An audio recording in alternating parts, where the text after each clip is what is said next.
Talk Sport.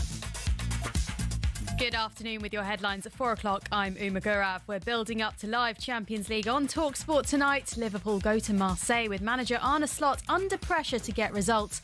And with people already linking Xabi Alonso to his job, Slot responded to a journalist who asked if Alonso had called him. Yeah, he called me. He called me and asked, what do you think about the team? Because I'm going to take over in 6 months. So can you tell me a little bit more? Or maybe earlier, maybe he takes over tomorrow. No. This is one of the most weirdest questions I've ever got. But Danny Murphy has a warning to any Liverpool fans who might be praying their former hero Alonso takes the reins. He's not going to be Klopp. So if you want that back, then you're kind of contradicting yourself if you're demanding Alonso. Because Alonso won't give you that. Newcastle versus PSV is over on talkSPORT 2 tonight, and we'll bring you updates as Chelsea host Paphos. Elsewhere today, they were beaten in Bodo and they're trailing in the title chase. With Man City all at sea, is Pep Guardiola past his best? Well, he won 4 Premier League titles in a row. He's not going to repeat that. No. So I think probably the answer to that, in its most binary terms, is yes. Is he capable of rebuilding a side? Simon Jordan reckons Pep is being given all the best tools to rebuild his success, though. Meanwhile, Man City players are going to refund the cost of tickets for fans who travelled to see their 3-1 loss to Bodo Glimt last night. And Rory McIlroy has told John Rahm and Tyrrell Hatton to just pay the fines imposed on them for playing on the Live Golf circuit. They were fined by the DP World Tour and were allowed to compete in the Ryder Cup as they're waiting on appeals, but they'll have to pay millions of pounds if they're unsuccessful. There's more on that at talksport.com. talkSPORT News. Donald Trump says he won't use force to take Greenland, but the US will remember if it doesn't get it. And an emotional Prince Harry says the Daily Mail has made his wife's life a misery during a court case against its publisher. There's more from the news team at past. talkSPORT weather with QuickFit, where we've got more premium tyres than the number of times you'll hear, "Ooh, it's a bit nippy this winter." Book today at quickfit.com. Mostly cloudy with outbreaks of rain or showers for many. The rain will become heavy across parts of north-east Scotland where a yellow rain warning is in force.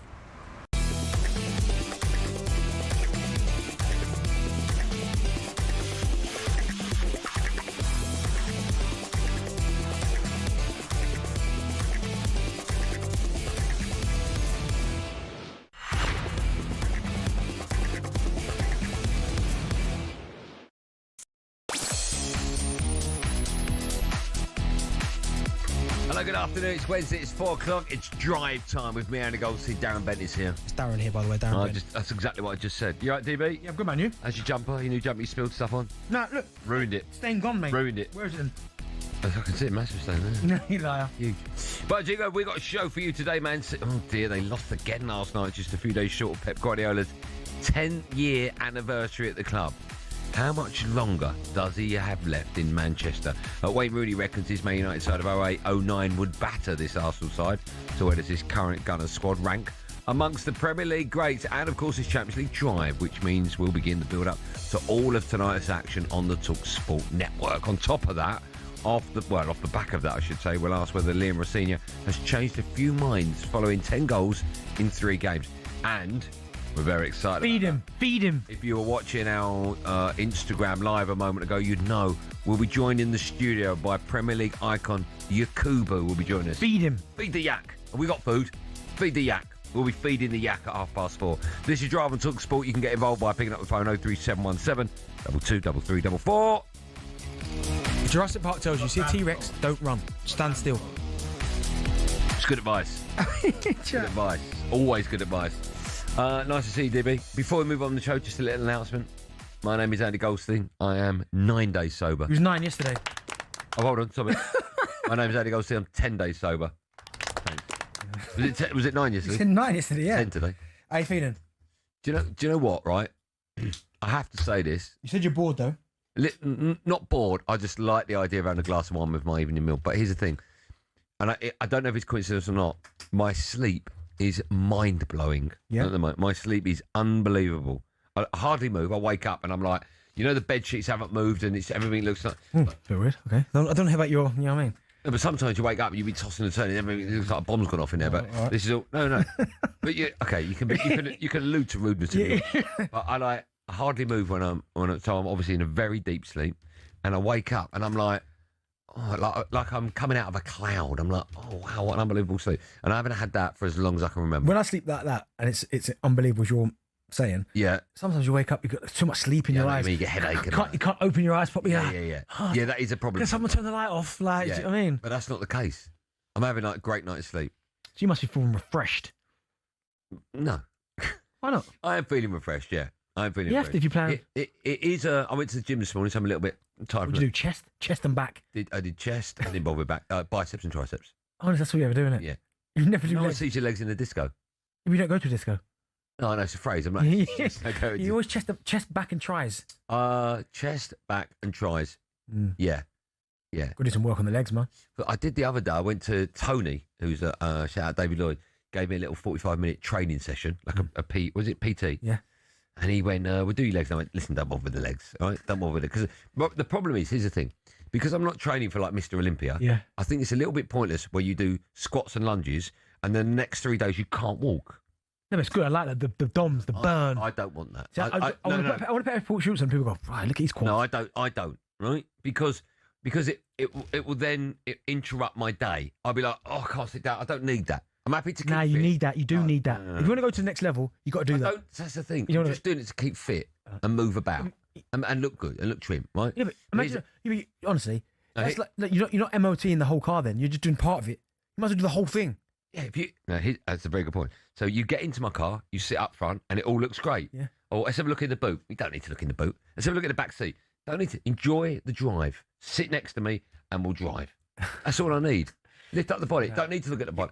We did ab work, right? 3 days. I was like, I couldn't even move. You know when you do squats, that helps your abs as well. You understand that, right? Yeah, squats are the worst thing. Whoever invented them is an idiot. I love that though. I love the burn, man.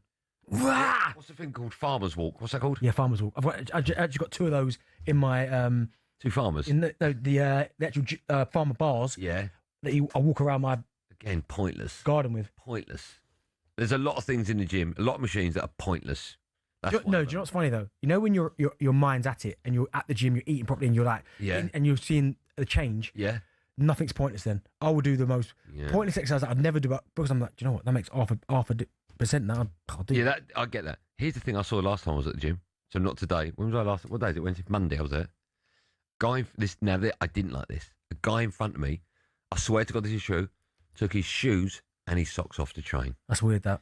Don't take mate. Sweaty feet all over the floor. Don't need that. No. I don't need that. Not that my socks are coming off. You don't. It's like I don't mind the shoes coming off with the socks. See, that's point. I see people training. I need a flat foot. You don't need a flat foot. You do. You don't, mate, because it won't make any difference. No one will ever go. If you took your shoes off, you get a bit. No, but when I'm doing leg weights, Arnie never took his shoes off. No, because Arnie had the proper footwear. But a pair of trainers are not. When I go absolute garbage. When I do legs, my shoes have got a platform in it. Yeah. Which because I am the most unflexible person ever, right? So I need my foot to be like at an angle so I can get deeper in the squats. Right. So I wear these like platform shoes, but a lot of people wear no shoes because idiots. It won't make any difference. No one will ever go. You could go to the next level if you took your shoes off. We never know that. How do you know? Someone said that you're built like cheese strings. Right, that's an insult, is it? I'll take it as a compliment. You come on, you need to get on. I could at least do a little bit of like leg push or leg extension. I run, and that's where I train my lower half. No, well I used to run, but I started to train. Yeah, I train running. No, do the listen. Do some hamstring curls, leg extensions, and leg press. That's what you need to do. Don't worry about me. I've got this fine life. I look amazing. Worry about yourself. Yeah, but it's your legs I'm worried about. Don't worry about. Someone kick those things and snap in half. They would snap in half, yeah. Thank you, Joe. Joe just said cheese strings are well nice. So that fella is they are not. That fella's basically saying my legs are well nice. Cheese strings are like Baby Bell. Disgusting. Oh no, Baby Bell's nice. No, they're not. Yeah, Baby Bell's nice. What's wrong with Baby Bell? No, it's like fake cheese, man. Why? Don't like it. No, it's good, man. Cheddar. In fact, if you train, Baby Bell's meant to be really good for you. That's what you're meant to take as a snack. A Baby Bell. You should know that, Darren. Well, do you know what? If you did, you should do legs. Go to the next level. You're happy being mediocre. That's fine. Right. And what are you? Well, I do my legs, so I'm there. Playing paddle. 2 games. Baguette legs. Someone's called it. Again, compliment. It's not. It is. What would you rather have? Like, go on, give me options. You got 2 Terminator legs. Or Mr. Bean legs. What, with my physique, Mr. Bean legs? No, you wouldn't. I'd look a bit weird. You look weird now. Mr. Bean's quite fit. He could run. He can keep running. Nothing wrong with that. Johnny English. Same person, by the way. Yeah, I know that. Nothing wrong with that. My legs, I'm happy with my legs. Joe, you do legs, Joe? You know what my legs are like? A lot of people have texted in. Andy's got legs like David Beckham. And that's their honestly, that's their view. Do you know what? Nothing I can do about it. Just like that, we had to move on. No. Just for the record, though, we are Team David. That's all I'll say. Yeah, I love Andy. Oh, I love you too, Dave. Cheers, man. Thanks, I love that. Cheers, Darren's Dave. He's all right. a great lad I don't want as well. that. Don't want that. Sorry, Don't want that. Can I say, the little stutter, Darren's... play it again. He doesn't know what to say about Darren. Play it again. Darren's a great lad I don't know as what to well. say. He's probably going to say he's a great Don't know what to say. teammate. Loves me straight away. One more time for Marvin Jack, because he absolutely knows what he's talking about with me. Yeah. What is going on? Go on, there? Jack, quickly. What kind of Yeah, show I is love this? Andy. Yeah, I love you too. Dave. Honestly. Good work. Good work. You're like a teenager with a crush. Well, you say it's not a bad thing. It is. Mate, you're an older man. There's nothing wrong with that. If you have people you look up to. Love Dave. Love his haircut. Love his style. No, you love him. You love him as well. You've told me about that. He's... Listen, what a guy. Well, when I played for England, I was so nervous I couldn't even talk to him. Listen, what a guy, Yeah, but okay. still. Darren's a great lad as well. Oh, hey, shut Jack, I like what you did there. Edit it up. I like that. Jack, I'll let it you in a minute. Right, on with the show. It's nearly 10 years since Man City announced Pep Guardiola as their new manager, but is his time at the club coming to an end? 3 in the middle of the area. Hauger beyond 2. Hauger shoots right foot in. What a goal! What a moment! Hauger has scored a third! That's just another one of those results that Man City fans must be looking at thinking it's getting worse. They want to make sure this isn't a habit that they get into and they can't get out. I look at Haaland, not himself. He needs a rest. Rodri just doesn't look at it. The likes of Erling Haaland and co have shaken their heads throughout the 94 minutes. Manchester City was simply not at the races. No, they certainly weren't. Man City, they were beaten 3-1 away to Bodo Glimt in the Champions League last night. That comes after a run of 3 straight draws in the Premier League, saw them fall 7 points behind leaders Arsenal. They could drop out the top 8 of the Champions League tonight if results don't go their way. Their boss, Pep Guardiola, spoke to the media after last night's game. He said they need to bounce back from this result. Of course we lost. Everything started to be, since the new year, against many things, and I know how good a team they are. I don't underestimate them just for the fact is maybe not much I know, but the semi-final last season Europa League, and they were fresh in mind, and we arrived in some departments, without important players, and back always they give you the consistency to the team, and they are a little bit fragile like they were last season in certain period. I find it very difficult to say anything negative about Pep Guardiola. He's one of not just the greatest managers in the Premier League, he's one of the greatest managers we've ever seen in football. Correct. Right? So if we say anything negative, I sort of instantly know we're wrong. Yeah, okay? But here's my question, right? Sorry, Darren. Sorry, Benny. Here's my question. He's been at Man City, he's coming up for 10 years. He did, 3 years at Bayern Munich, nearly 3 years, 4 years at Barcelona, right? Could we be looking at burnout? Maybe he's been there a little bit too long. I can't question anything he does tactically or just anything he does. I think he's a genius, the fella. But is there a possibility that maybe he needs a bit of a break from football? Do you know what? It's a really good point you make there, because when you think about Pep, right, not only, listen, he is one of the greatest managers and thinkers of the game we've ever seen. And that goes without doubt, right? This guy, since 2008, he was at Barcelona B from 2007, 2008. Since 2008, he's been managing at the absolute elite level. Now, I get it. There are managers that do that, but Barcelona for actually 4 years. He was at Bayern, Man City. Every single team, one of those, every single season they're expected to win something, everything, yeah. Right? That must take its toll at some point. Like most managers, top managers, have a little break. And yes, the exceptions, Fergie, Wenger, these guys, that won't get done again. Wenger, 25 years, Fergie over 20 years. Yeah. At those clubs, you go, oh my goodness, imagine that. But they got to a point with Arsenal where we weren't as good as previous teams, weren't as good as our old Arsenal team. So even though, yes, we're pushing to win the Premier League, they probably weren't ever going to do it. Not even so much ever going to do it, but they were just better sides. Every single one of these teams have been at the peak of their powers, and is every season. How can I change it? How can I make us better? What players can I bring in? So at some point, it must take its toll on him. And the fact he's been at Manchester City now 9 years, was 10 years this year, and it's 2016 to 2026. Like it must take its toll. It's got to. But listen, I think once the hunger and the fire goes out, then maybe you start to see not as much productivity as once before. But I look at him on the sidelines, and I still see that same drive and that same hunger. But sometimes you almost need to be safe from yourself sometimes. So maybe if he was to leave Manchester City, he needs a break. He definitely needs a break for a couple of years. But the problem is, when you're as hot as he is, in terms of his management, the moment he's out of work, he's going to have every single offer. People, do you know what? We'll give you whatever you want to come to us. But there's only a certain amount of role, maybe 3 jobs that could possibly come his way that he could take, right? So it's not. He might be inundated, but if Spurs knock on the door, if Newcastle knock on the door, if Man United knock on the door, those clubs wouldn't even bother trying. No, I know, but I mean, there's only a couple of clubs, even countries that he might go to, right? Yeah. So Brazil's one he'd go to. Yeah, he wouldn't obviously do Spain. No, because of Catalonia. Yeah. But no, you're right, yeah. So, listen, we'll put it out there. We've got lots coming up. Ipswich. We've got what? Ipswich.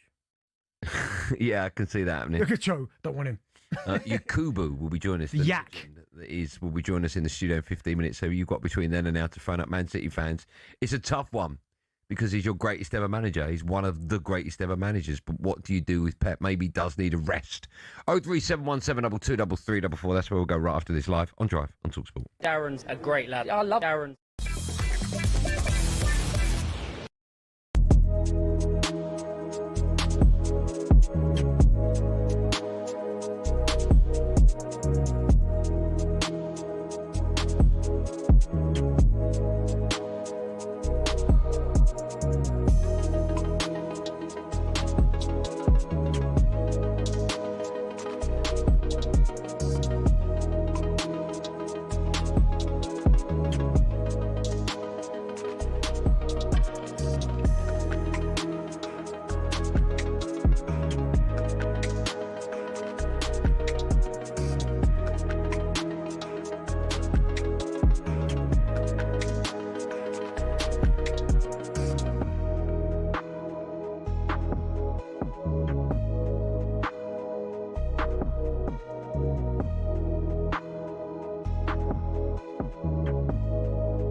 They're big fun.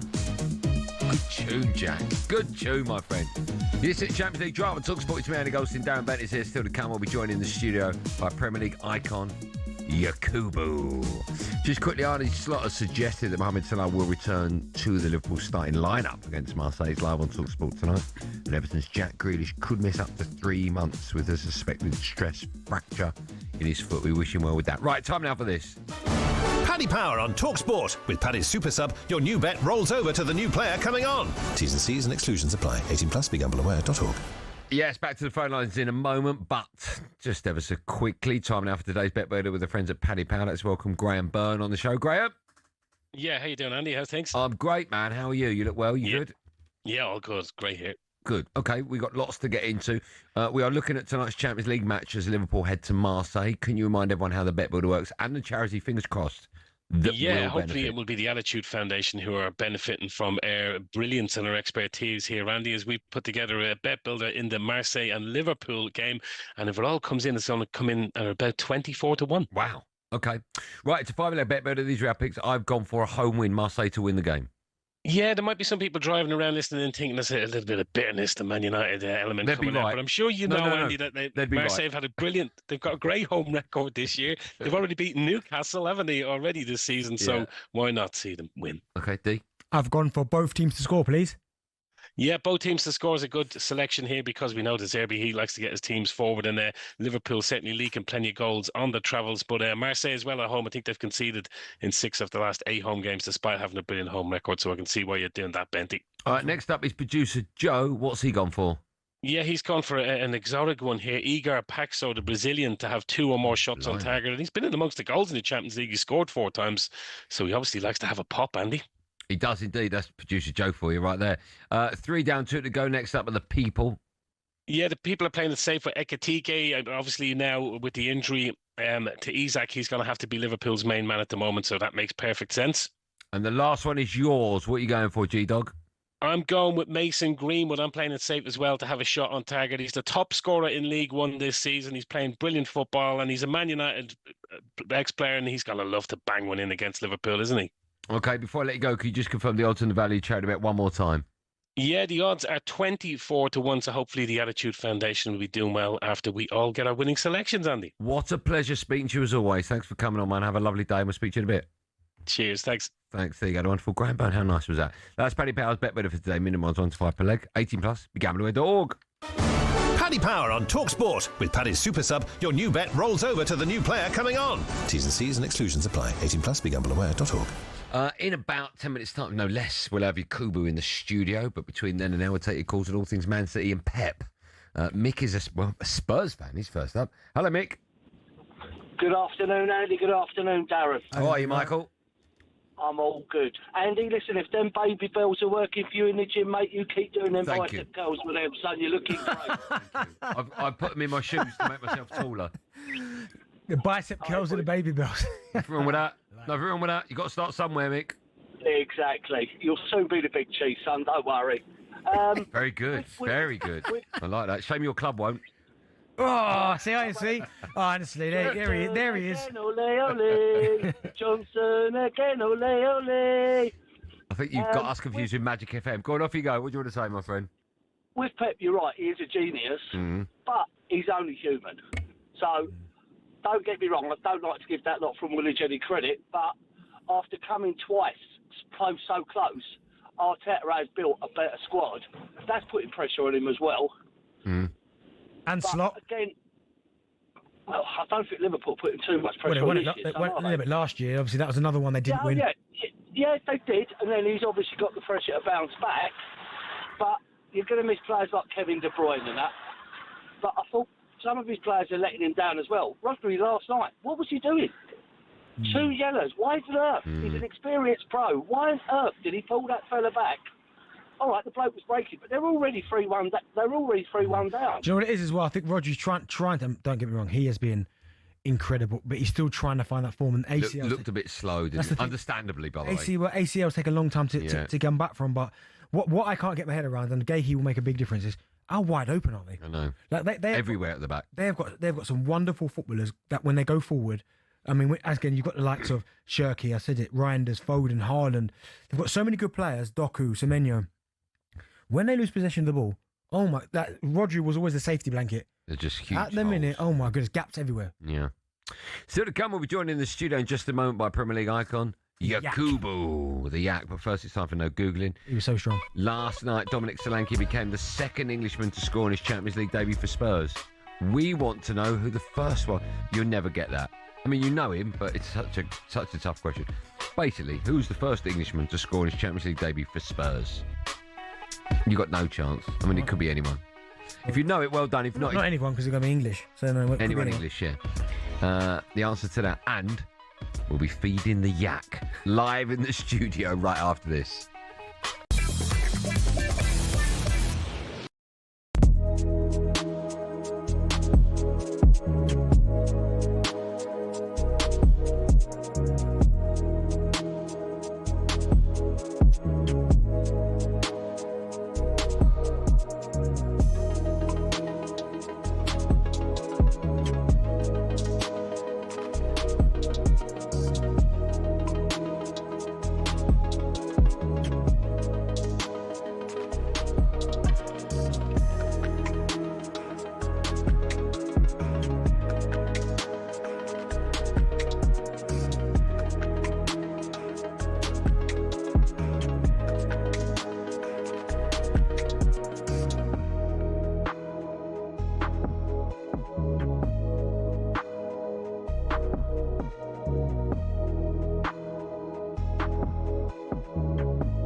We're told Thomas Frank is set to be in charge of Spurs at Burnley on Saturday. The under fire head coach insists he is building something. Now we need to build on this, and I just see a team that is running very, very hard, and I think that's a very, very good sign. That's a healthy sign of a culture, and we are building something a little bit step by step. The win over Dortmund leaves Tottenham fourth in the Champions League table. Meanwhile, Pep's told us the dynamic at Man City needs to change quickly. They lost 3-1 at Bodo Glimt and will need to beat Galatasaray next week to avoid a February playoff. No such worries for Arteta's Arsenal, though, who talkSPORT's Alvin Martin says could rival the Invincibles. Every player that he brings on is full of confidence. Every player that he takes off and he gets it right. You know, they don't complain because they all buy into what he's trying to do. Meanwhile, Harry Brooks said sorry for that altercation with a nightclub bouncer ahead of a disastrous Ashes tour and he's backed Brendan McCullum to stay in a job. He's the best head coach I've had by a million miles. He makes you feel like you can go out there and do anything. He gives you the freedom to do anything. And Emma Raducanu will go away and reevaluate her game after crashing out of the Aussie Open in round 2. More at talksport.com.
This is Drive and talkSPORT. Me, Andy Goldstein Darren Bent alongside. In a moment, we'll say hello to our wonderful studio guest. But first, the answer to the first no Googling. It was, who was the first Englishman to score in his Champions League debut for Spurs? What year is it? 2010. Englishman? Yeah. Any idea? Parrot. Who? No, it was Peter Crouch. Was it, yeah? Yeah.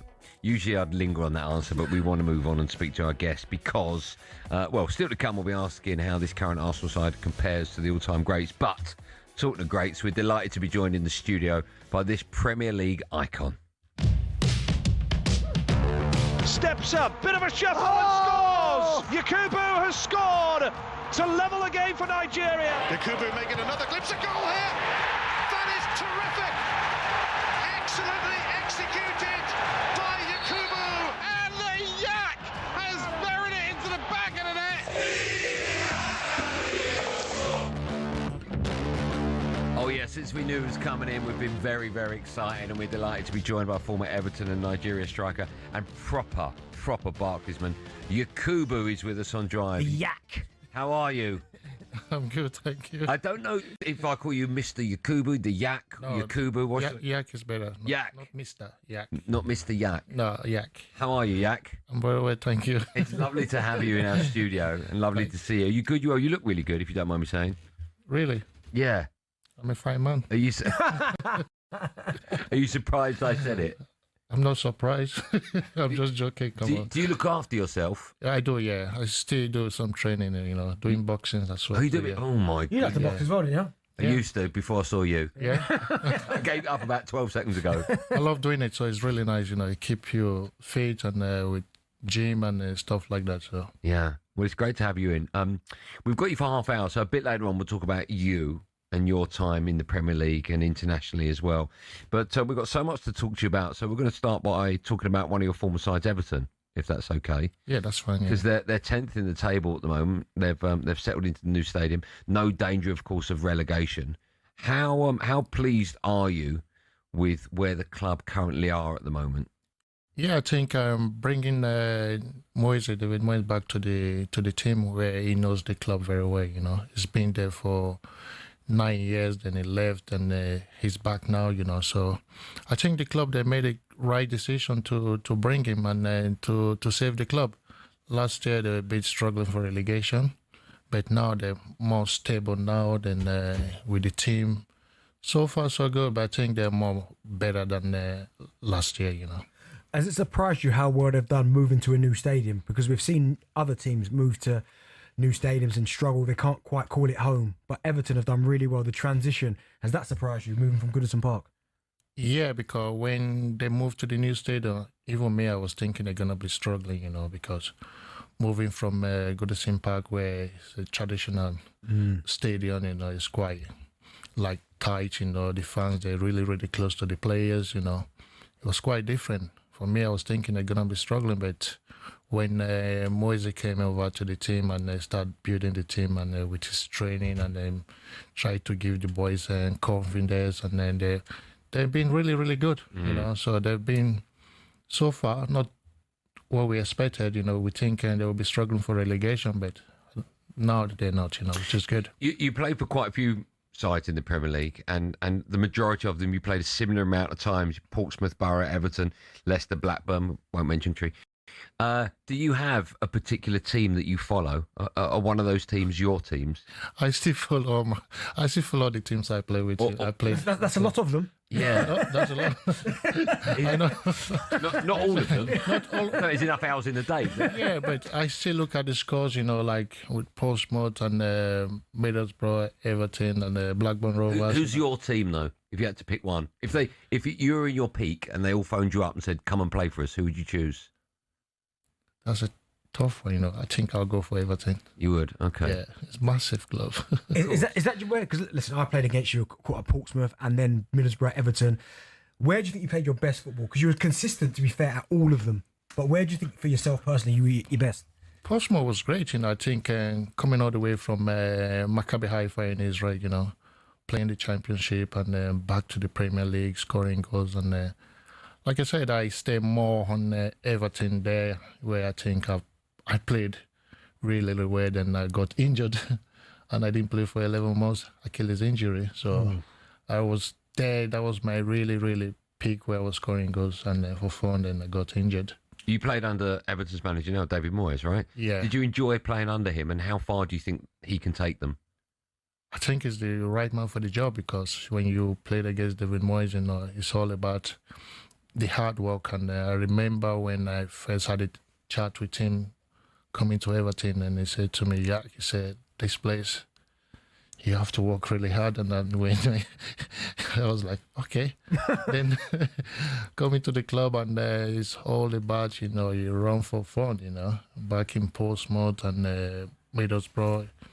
It was quite different, I remember my first training session, we finished already, and I thought it was gone already. Then they said, we have to do some running. I think I was the last one, Wow. I was like, wow, this club is different. But I enjoy working with him, when you work with Moyes, it's going to make everyone, you look at the team, and towards the end of the season, like 7 or 10 games, you see them, they're really, really fit. And it's a great manager. They've been linked today to Romelu Lukaku. I don't know if you've seen that. How important do you think it is that they get a recognised striker into the club? Yeah, but when you look at the team now, they got Beto and then the young one, Barry. I think Barry needs experience. He's still young and still score some. He's struggling a bit. Premier League, his time. They have to give him a time to settle in very well, patient with him. I think the fans have been really, really patient with him, And Beto too, he's been so far so good, and they expect him, to score more goals last season. I think he scored about 7 or 8 goals in a row to keep us in the league. But this season is quite different for him, But we need a striker who can push these guys a little bit. Like Lukaku is an experienced guy, he's been in the Premier League and experienced in Belgium and in Italy. I think it would be nice to have him back. When you was at Everton, I'm guessing the aim was always to try and get into Europe. Now, you guys always used to finish at the top end of the Premier League. It's been a bit of a quieter period for Everton in terms of the last few seasons fighting relegation. Where do you think now, with David Moyes back in this new stadium, the aim should be for Everton? I think this season you just need to finish in the top 10 and hopefully next season, like Moyes is now thinking about fighting for relegation. When I was there in 4 years, and we always aim for Europe. And I think the boys, we know about that, they need to play and be in Europe. We had a conversation yesterday, me and Bent, about generational football and when we think football is at its best. When you look at the Premier League nowadays, and you compare it to when you used to play, do you think it's the same or better or worse? I think now it's a little bit soft.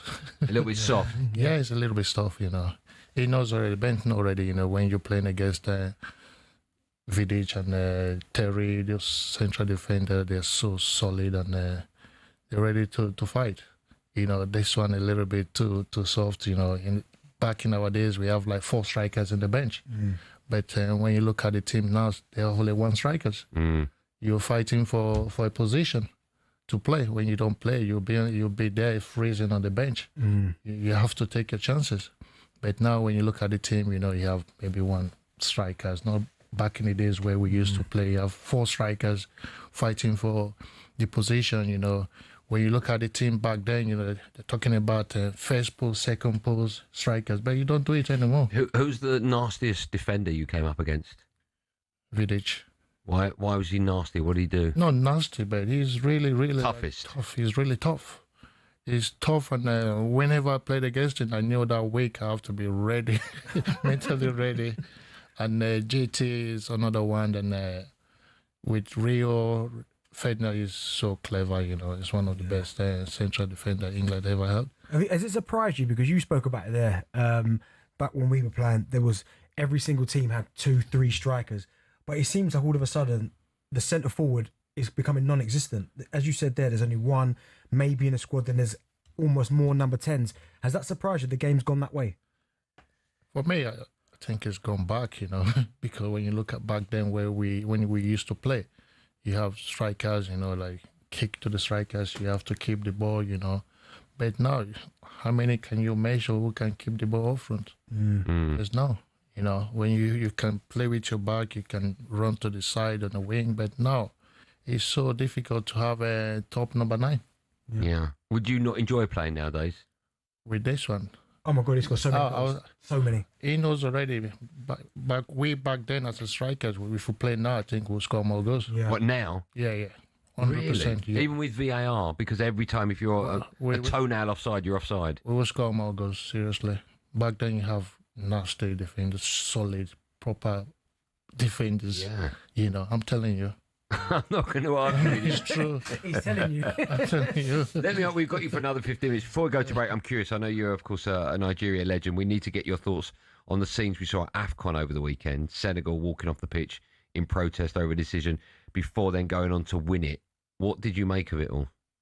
Yeah, the scene, I think Morocco, I think one of the AFCON was great, you know, but towards the end, it's not nice to see that on TV all over the world where everyone is watching, and for the players to walk off the pitch, it's not nice, you know. They have to be on the pitch where you understand the referee is being really, really awful, and from day one, you know, but to say to your players to go off the pitches, that's not acceptable in football. We know sometimes the referee, they're not doing it right, but it's a lesson for everyone, you know, but for me, it's not right to do that. Okay. We are halfway through our chat. If you just turned on talkSPORT, firstly, A, where have you been? And B, more importantly, we are speaking to the Yakubu. More from him, Benty, and myself right after this, live on Drive on talkSPORT.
Champions League drive on talkSPORT. Me, Andy Goldstein, Darren Bent, and the Yak, Yakubu, is with us in the studio. We'll speak to him in just a moment.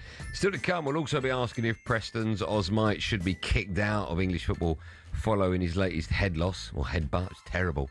But as I mentioned, we're still joined in the studio by Premier League icon Yakubu. Now, let's hear from one of your former gaffers, Harry Redknapp, from when he was with White and Jordan a few weeks ago. He told the story about your time together at Portsmouth. Have a listen to this. I said to the Yak at the start of the season, I said, how many goals do you think you'll score this year?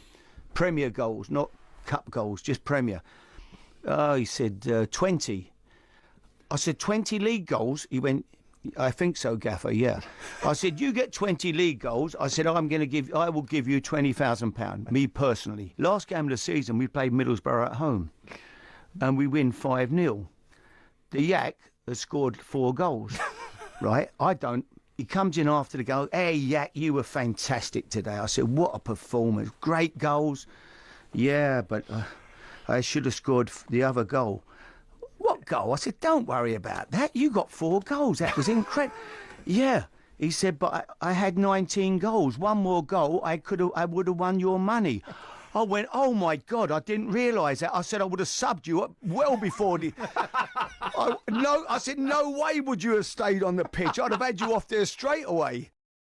By the way, whoever wrote my intro, that wasn't a few weeks ago. That was about 15 years ago. That was in the old building, whoever's written that. Do you remember that? Was that word for word? Is that exactly how it happened? Yeah, I remember, we just got promoted to the Premier League and getting ready for the Premier League. I think the first game of the season, then... Todorov is one of the strikers, got injured and he pulled me aside and I was asking me, what, you're going to start this week? And how many goals do you think you're going to score this season? Can you get me 20 goals? I was like, yes, Gaff, I can get you 20 goals. Then it was like, if you can get me 20 goals a season, I'm going to give you 20 grand from my own pocket. Then I was like, yeah. He said, D? I said, yeah, why not? Then towards the end of the season, we're playing against Borough, the last game of the season, Then I scored 4 goals already. That was 19. Did you have a chance of a 5th in that game? You must remember that. I was pushing and trying to get to I bet you one. I bet you were. I was trying to get to another one to make it 5. Then at the end, it didn't happen. Then I went back to the dressing room, took off my boot, I was a little bit sad, then he came over, I was like, well done, Yak, what a great performance today, I was like, why are you, you upset, like, Gaffer, we had a bet, She said, if I can get you 20 goals, you're going to give me 20 grand. He was like, oh, I wish I knew, I should have subbed you a long time ago. Were you in games like that? Were you on goal bonuses anyway? No, I wasn't at goal bonus. Were you ever on goal bonuses at clubs? No. Were you not? Can't give me goal bonus. I always score goals there. I know, but I'm sure Bentley was. Well, I know he was. Bentley, but for me, no. I think they believe I'm going to score goals. That's why they didn't put it. They just literally said, that's your job. That's your job to do it, But back then, in the Championship, I used to have appearance fee, Yeah. What was Harry like to play under? Oh, he's a great man, So play with... He was my manager, he's a funny guy. And he's a manager, he's not a coach. Yeah. And then the way he speaks to the players, the way he makes you believe, you can go there and perform, which is really good. And I remember playing against Arsenal back then in Highbury, It was like, come on, Yak, I think you can do it. Just go there and enjoy, the way he spoke to me, the motivation, I think then that's the motivation that gave me to play in the Premier League and playing against one of the massive legends, Ori, Beckham, and Canu. They have so many massive team back then in Hearts and Highbury, so it was a good feeling to play against those people. You've had Harry Redknapp, Gareth Southgate, of course, at Middlesbrough. You spoke about David Moyes. When I say it's probably a little bit unfair to say who was the best, but who do you feel got the best out of you? Because I'm looking at Harry Redknapp, you said arm around the shoulder, loved you. David Moyes a little bit more, and you got Gareth. So it's a bit of a... Yeah, like with Moyes, like I say, with David Moyes, he's proper like old school, like he's really, really tough on players, Maybe I think now he's a bit calm now, but back then, I remember when you're not playing really well in the first half and you don't want to go back to the dressing room the second half, he would go on you. And I remember coming all the way from Middlesbrough, I've played in Portsmouth already, back in the dressing room, and the way you go about players when you're not playing really well, I was like, wow, this is different, And with Moyes, you have to give everything, as a striker, With me, I was just looking at the time, I know with Moyes, if you're not giving anything, 75 minutes, you're off. I bet. So, yeah, but with Harry, he know how to manage players, how to speak to other players, and when you look at Sven Eriksson as well, I was with him in Leicester, He's different from everyone. He's very, very, very calm, and when I said very calm, he's quite different, and I think we've been playing lucky to win games, about 4 games, in a row. Then we had a meeting, and he said to us, listen, guys, you have to get it right. We're lucky to win games, and if we played against a good team, we're gonna get beaten already. And we lost about 4 games. Then 4 games, we came in on Monday. He don't speak much, Eric. He's a lovely, lovely guy, lovely man. The way he speaks. I work with him in China as well, Then he said to us, listen, guys, you have to get it right. If you don't speak too much, just quiet, guys. If you don't put it right, I promise you guys, if I'm going to be here next season, half of the team going to go. And he did it. Wow. He's a quiet, lovely guy. He's a straightforward guy. Even when you don't play, he's a guy who sees you in the morning, then he said, morning, and you're like, other managers, they'll go to the other way. But for him, it's different. But Harry was so special, Steve McLaren too, Avram Grant in Maccabi Haifa, we still speak almost, sending a message. But it was special, the coaches. Yeah. Just quickly before we let you go, the half hour has flown by. I don't know if you're aware of it. There's a trend on social media, or there was recently, celebrating Barclays men, which was all about players like yourself from an era of the Premier League 10, 15 years ago. Do you think the Premier League is still as entertaining? And also, you play with JJ Okocha, right? Yeah. And I just wonder if players like that, if they were playing nowadays, would have that freedom coached out of them. It's quite different now, I think. And now players don't show what they have. It's like they're holding them back. Back then, you see the wingers, dribble, run around. But now it's all about... it's like a roadblock, shape. It's quite different, Sometimes, long ball, second ball, but now it's like all the teams, they all play the same football. When you see the new coaches, the young ones, it's like the same. It's all about possession, just pass the ball around, That flame is not there anymore, like back in the days when we used to play. Yak. I think I can call you that now after 30 minutes of getting to know you. Oh, go on, yeah, go on. Like I was saying, I was just mentioning 96 Premier League goals, Yak. 4 less. Oh, you're nasty. You're nasty. No, he said he'd come back You're now. horrible. He said he's coming back. I'm coming back to score 4 more. Who are you going to play for? Everton. I tell you, I wouldn't want to be up against you. I promise you. What an absolute pleasure having you in the studio for the last 30 minutes. It's great to see you. You look fantastic as well. Thanks so much for your time. Thank you. We're going to have a quick break. More from me and Darren Bent right after this live and drama talk. Thank you.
Well, Matt, to our number 2 drive, Champions League drive on talkSPORT. Me, Andy Goldstein, Bent is here as well. A bird in the hand in the bush. Ooh, what's all that about? I don't know. There's a bit that he didn't play, which was... oh, he's cut it out. How good was the Yak? Yeah, he's incredible. The Yak, I mean, what a player, by the way. Yeah. So strong. He's right about what he's saying, though. He'd scored so many goals nowadays because he's just too strong, too powerful. Yeah. Still to come, we'll bring you the latest edition of Drive's Office Debate. You don't know what it is. Nope. It's going to be fascinating because your view and my view will be completely different. But now, how does this Arsenal team compare to the great Premier League sides? Saka arrives straight to his feet, comes back to Gyökeres, who puts it in the top corner. Stunning finish from Victor Gyökeres. It's into 1, Arsenal 3. There were times when Henry was the superstar, wasn't he? He would get them out of trouble. I think this Arsenal team has got the potential to be better. They've got to see it through, and they've got to win things. One thing about Arsenal, when they give the ball away, they retreat every single one. It's like a Red Army coming back. They're sitting top of the Premier League. They've gone to Inter Milan, who is sitting top of Serie A.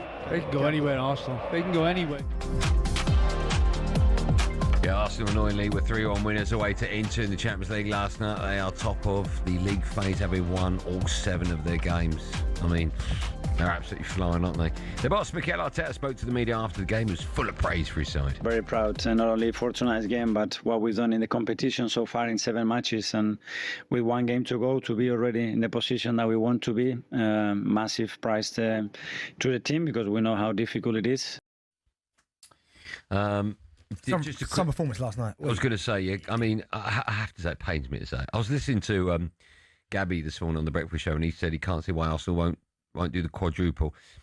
I hear what he's saying. Nah, mate, no. That's a step too far. It's a step too far because A, it's never been done, and B, it's just too difficult. I mean, but you're the best team by far in the Premier League. By far, but yeah. You are. Okay. You're flying in the Champions League. You hardly concede goals. Is it 2 you conceded in that competition? Yeah. You're in the semi-finals, 1 foot in the final of League Cup, and you've got a relatively easy game in the FA Cup. But it's such a flippant comment because... It's not flippant. It is really, because Liverpool been in the same situation. Of course. Do you know what I mean? And that shows you how hard it is to do, because people try it, and then all it takes is a couple of injuries or a couple of bad results. Do you know what I mean? It's not... I know, but when Liverpool were doing it, they had better sides chasing. Yeah, okay, you could say that, but still, I just think it's incredibly taxing on the squad to win. Like, listen, just give me 1. By the way, when I say give me 1, I'm not about League Cup. I'm talking about one of the big ones. See, so the League Cup final, you'll probably have Man City in it. Yeah. Right? You never know. I know, but you should beat them. We've beaten them. You should beat them. Yeah. You're the informed side, right? Yeah. The league is yours to lose now. Yeah. I think that's fair. 7 points clear. Yeah. And now we've got FA Cup, and it's like, I know it could be, there's a lot of teams that could be, but you've got to be in it to win it, and you've got a relatively easy time to get into the next round. And then the Champions League, the only thing with the Champions League is that we've seen, someone's put, you're lucky that Rad didn't break his arm. Honestly, I know, I thought of that. I did apologise. That was tongue-in-cheek. Brilliant. But my only concern is PSG last year in the Champions League, in the group phase. I told you, when Arsenal beat PSG at Emirates early on, I did the comms. If you'd have said to me then that this team would go on to win the Champions League, I'd have said you're crazy. I'll bet you whatever you want, that's no chance. By the time it came to crunch time, they were the best team in Europe by a distance. Mm-hmm. There's no reason why that can't happen again. So I don't really judge the group phase, because for me, the first part, and listen, it looks brilliant. 7 wins, record for Arsenal, never been done before in Europe, 7 wins on the bounce, 2 goals conceded, 20 scored. It looks fantastic, right? But that's not really where the pressure is. Because I'd expect Arsenal, with some of these appalling teams in the Champions League, to finish in the top 8. That's just what it is. I mean, you look at the bottom of the Champions League, you got that Carrier Almighty, Villarreal, okay, obviously have won the Europa League, but they've lost 5 games on the bounce. Slavia Prague, there's team Paphos and Union Saint, Champions League. Come on, if you can't get results against teams like this, I know, but still, you're winning. You're not conceding. It's once you get out of the 8. I agree with that. That is when, because but you look good, is what I'm saying. Real Madrid are second. If I was to play Real Madrid over 2 legs, yes, they beat them before, but still, that's still a bit of a 50-50. That. Yeah, no, I agree with you. But you're in prime position. Talking to Prime, Wayne Rooney was on punditry duty for Amazon Prime alongside Arsenal winger, our mate Theo Walcott. And Walcott asked Rooney how United's Champions League winning squad from 18 years ago would get on against Arteta's team, to which Rooney simply replied, "We would batter them." Let me give you some stats. So, great Premier League sides after 22 games. All right? This is where we're at the moment. So this Arsenal team, 50 points. Top of the Champions League, still in both cups. Man United of 08-09, the team that Rooney said will batter them, 51 points. Still in all comps, went on to reach the final of the Champions League and win the League Cup. Man United's treble winners, this may surprise you, 41 points, so 9 points. We only got 79 the whole season, didn't we? City's treble winners, 53 points, and they were in second place, by the way, at this stage of the season. And Chelsea 04-05, 55 points. So behind all the great teams, Arsenal on 50, they're 1 point behind United's 08-09, 3 points behind City's treble winners, and 5 points behind Chelsea's 04-05. What when you look at the Arsenal team now and the Arsenal squad, I think it's important we compare the squads as well. Where do you rank them? Yeah, I mean, listen, it's an unbelievable squad with unbelievable depth in it. But listen, I played against Man United in 08, and let me tell you, that team was scary. I've got it here. Shall I read it out? Yeah, go on. Van der Sar, yep. Wes Brown, Rio Ferdinand, Nemanja Vidic, Patrice Evra. I mean, you'll be all pushed. Oh, then that doesn't make sense. Wes Brown played left back, right back. Okay. All right, yeah, go on, Carrick. Evra's left. Michael Carrick. Well, Gary Neville was still kicking about, though. Okay, I'm just reading it out for you. I'm just letting you know. Obviously, he's still Was he? Was he? Gary Neville was still kicking about. Yeah. Okay. But I don't think he played in the 08 final, did he? No, but I'm talking about that squad for that season. All right, okay, but I'm talking about first 11. All right? All right. You finished? Yeah. Michael Carrick, Paul Scholes, Ryan Giggs, and Ronaldo, Rooney, and Tevez, and then Berbatov. And I personally think that's the best three we've ever seen in the Premier League, Ronaldo, Rooney, and Tevez. I mean, the one that, obviously, off the top of my head, that runs them close, of course, are Suarez, not Suarez. They were good, Suarez, Sterling, and Sturridge. Yeah. But Bobby Mane, Firmino. them boys. It does run them close, but it doesn't beat them. I don't know. It doesn't. Well, you got Ronaldo on the right, and he's better than Salah. No, but I think Salah's been better in the Premier League. You got Rooney up top, and he's better than Bobby Firmino. Okay, and then Carlos Tevez against Mane's better. Okay, well, I'll give you one of three. No, but I think Salah was better than Ronaldo in the Prem. I'm not going to have the argument because I know I'm right. No point. We're not right. It's not fact. Who's a better player? Okay, who's had a better Premier League career? Who's a better player? Yeah, that's ridiculous. Who's a better player? No, but it's got to be Who in the Premier League. A better front three? Oh, do you know what? Liverpool. Because your I attitude, know, because your arrogance, I'm going Liverpool. I've taught you too well, haven't I? Yeah, you have. But no, that Man United team back in 08, yeah, I promise you, because Vidic was 27. It's a prime Vidic. Rio was only 30. Like, Ronaldo, those times, how old was Ronaldo then? So Ronaldo, and he said Ronaldo, I'm going to work 24. That out. Okay. Nani was still there kicking about. That team, I was at Tottenham. We went to Old Trafford. Yeah. We go 2-0 up at half time. Right, we're 2-0 up first half. Who are you? Tottenham. Right. Like at half time, at Old Trafford, winning 2-0. Can't believe it. We're going, what is going on here? Did you think you were going to win? Yeah. Okay. We're going, oh my goodness. Old Trafford 2-0 up. You're thinking Harry's all grinning in the dressing room, everyone's laughing, joking. Lucas Hayes going everywhere. Do you know what I mean? He's celebrating. Not celebrating, but like obviously 2-0 at Old Trafford against this team. You're going, oh my goodness. But obviously we might nick a draw. Right. But we didn't realise, obviously, we knew Howard Webb was in refereeing that day, so we knew it was coming. And we go out for the second half. Fergie goes 4-2-4. Right? So he's got your back four, which is Vidic, Rio, I think Evra, I can't remember who the right back was. Carrick, Scholes is like your quarterbacks. And he's got like Tevez, Rooney, Ronaldo, Berber. Right? I think Berber might even come on. I can't quite remember. And all I can remember was thinking, oh my goodness gracious me. So we go, it's 2-1. By the way, dubious penalty where someone puts Rooney through, Gomez palms the ball away, and it goes away from goal. Rooney goes over, gives the pen. You're saying Rooney dived? No, Rooney didn't dive, but Howard Webb could see that Gomez has pushed the ball. Good decision, Howard Webb. Right? Then after that, I knew it was coming. What was the score? 5-2.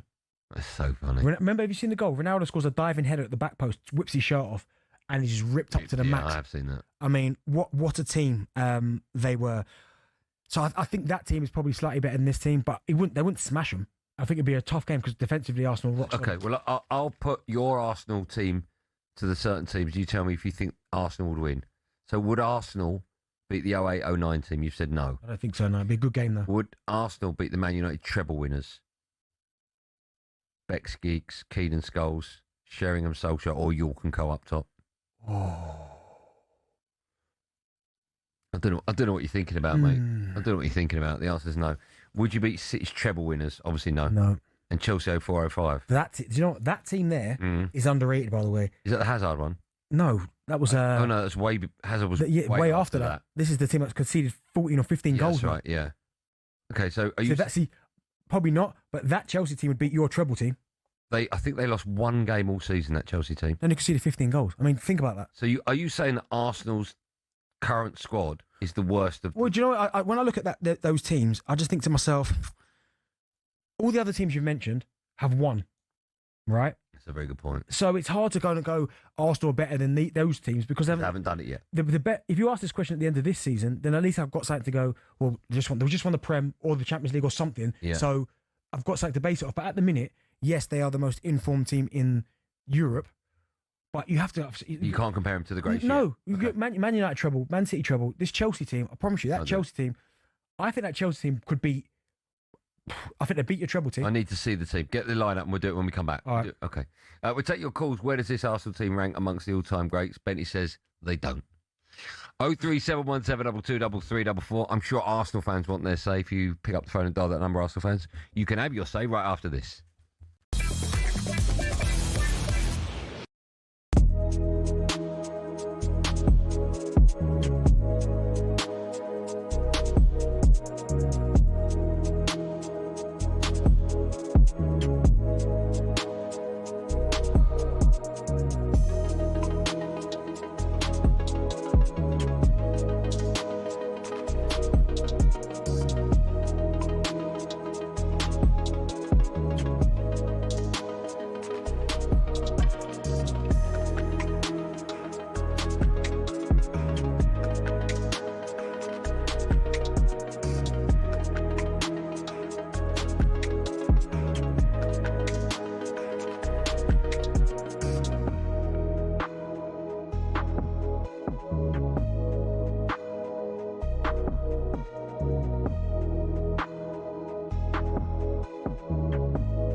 Drive on talkSPORT. Champions League drive. Keep forgetting that. It's me, Andy Goldstein Darren Bent.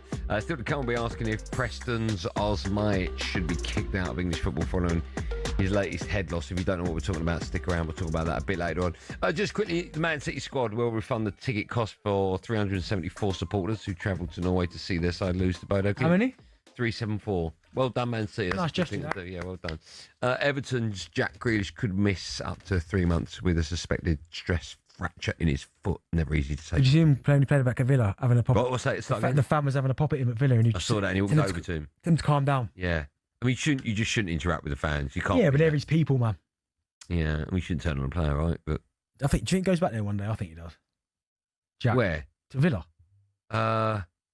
Yes, I do. Yeah, I'd like eventually. I'd like to see him go back It's there. nice when you bookend your career. Unbelievable for them, Yeah. wasn't he?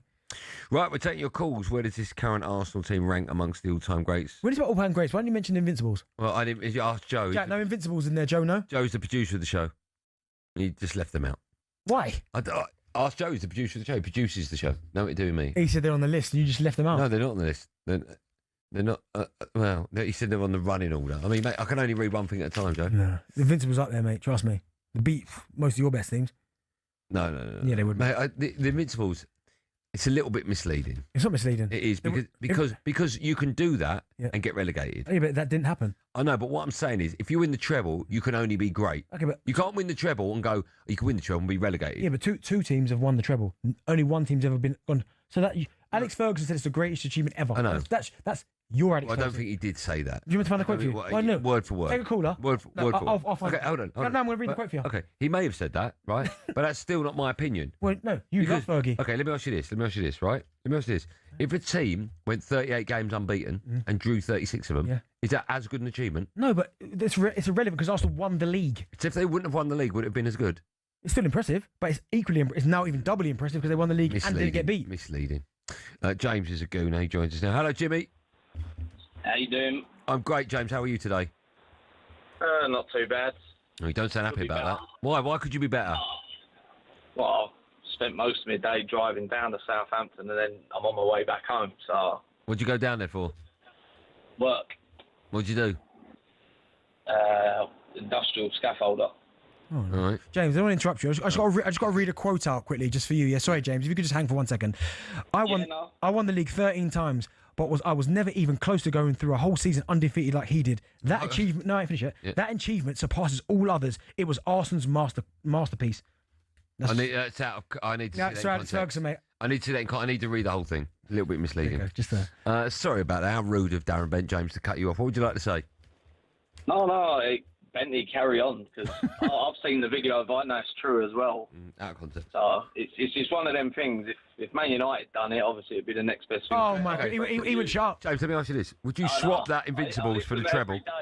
Would you swap the Invincibles for the treble? Would you swap the Invincibles for the treble? No, because the treble's been done again. For the first treble.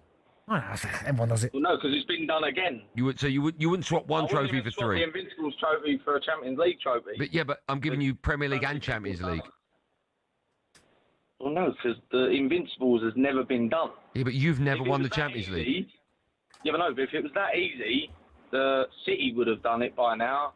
Chelsea would have done it by now. I'm pretty sure your side would have done it by now. But it hasn't. They couldn't. Even the greatest manager in Premier League history couldn't do it. I just think it underlines how poor the Premier League can be. No, I can read it for you if you want. The quote again if you want. No, I'll read it. I'll do my own research. What do you want to say, James? But no, back to the point anyway. The 09 or 08-09 Man United team, in the Champions League, they beat Arsenal that year. But in the Premier League, they didn't.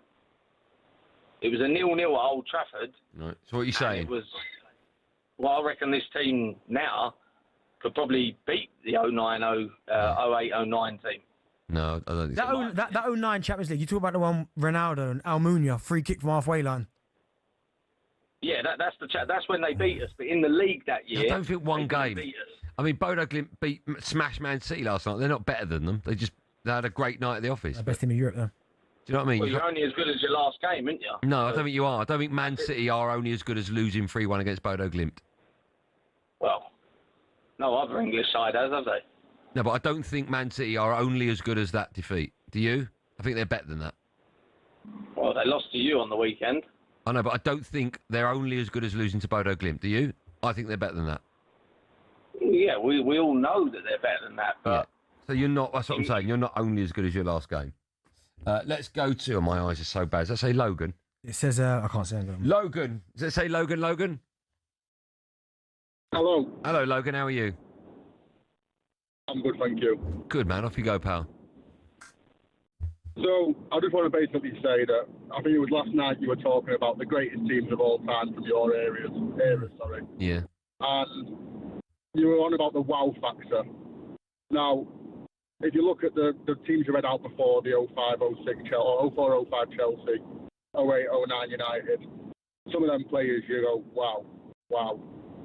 The Arsenal team right now for me is there's no. You don't hear me going wow to any of the players. Maybe Declan Rice at a push. I know what you're saying, because when you go back and listen, I'll use Arsenal as an example, of course, the Invincibles, right? And you can carry on sitting like that. I like that. And you talk about wow. Yeah. I mean, obviously Thierry is like, oh my goodness, wow. Pardon? It's anything. Carry on. Don't even make your face like that. I don't know what you're talking about. People can see. Dennis Bergkamp, wow. Perez. No, camera. Put camera. Please put the camera on Andy's face. I haven't said anything. I don't know what you're Andy's talking face, about. please. How rude of you. We'll start again. Andy's face, please. If cameraman could. Yeah, thank you. Hey, Thierry Henry. Yeah. Dennis, but they're a wild player. Whereas this Arsenal team is a collective. Like, they've got unbelievable players in it, but Vavavoom. There's none of that Vavavoom like there was in 04. Or even when you go back to Arsenal when they win a double. And Nelka had that. Oh my goodness, wow. Yeah.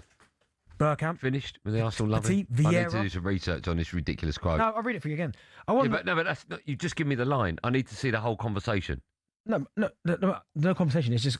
I bet you any money you want. I will come back after this break and I've read the whole statement. Okay. And you're skirting over. Well, it's a bit misleading. No, I'm going to give you the whole thing here. Right here. All right, I'll read that. Right. I'll read that. Yeah. And then when we come back, I'll read it out properly. Okay. Okay.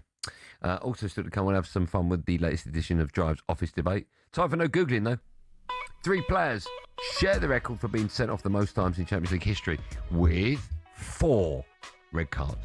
Sergio Ramos is 1. Can you name the other 2? Hold on, didn't I say 4? 3. Ramos is 1. Who are the other 2? In the... You don't even listen, do you? Champions League red cards. What was the question? Repeat the question. There's 4 players. No. Champions League... No. What was it then? 3 players. Carry on. Red cards in Champions League. History. Surely one of his old sidekicks must be in there. Who? Sergio Ramos? No. No Pepe? No. Oh my goodness. All right. I'll give you a clue. 1 more glasses. Ah. Who's that? Go on, say his name. Dreadlocks. Yeah. Okay, the other one didn't. You should have done. The answer to that is coming up live Drive and talkSPORT after this.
When Sir Jim Ratcliffe took control of footballing operations at United, the Manchester-born billionaire was somewhat welcomed in as a homegrown hero, ready to save the club from the dark days of the Glazers. But in just 12 months, he became a punchbag for many fans. So what happened? Well, let's take a look and you can decide for yourself. Over the last 3 years, the club lost 300 million quid, and Ratcliffe rightfully committed to sorting that. But what seemed to get fans' backs up is the way he went about it. For example, talkSPORT understands staff lunch options at the Carrington canteen have been reduced to just soup and sandwiches, which the higher-ups at the club say will save them 1 million quid a year. Now, that might make sense for many who don't get free meals at work themselves, but it does get a little bit more picky than that. It was reported that after staff brought some stationery, they were ordered to send sellotape back because it wasn't considered to be essential. And the reward for being Steward of the Week used to be 50 quid, but that was scrapped and replaced by a paper certificate. But it's not just seemingly stingy decisions. In 2024 alone, Ratcliffe oversaw 250 redundancies, and more were announced at the beginning of 2025. Now, while there are people who acknowledge United staff numbers are overinflated, it's the optics which aren't great. Add to the mix the introduction of a flat ticket price of 66 quid for every fan, even children, while Casemiro's on 350 grand a week, and the frustration of fans reached fever pitch. Time will tell whether Ratcliffe's cost-cutting measures will improve outcomes at the club, but one thing's for sure, there's a long way to go for United to be back where many say they belong.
talkSPORT, me, Andy Goldstein Darren Bent alongside. Before the break, I asked the question. 3 players share the record for being sent off the most times in Champions League history with 4 red cards.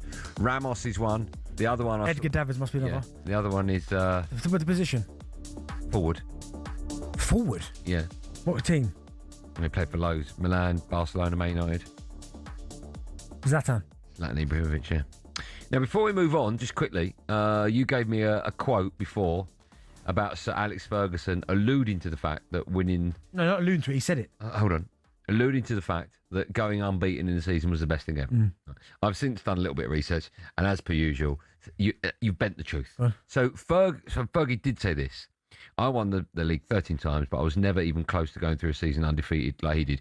That's a fact. Yeah. I said, okay, fine. Doesn't matter. That achievement surpasses all others. It was Arsenal's masterpiece. Right. Now, he said this. I can't find it. Oh, yeah. He said, Ferguson, context.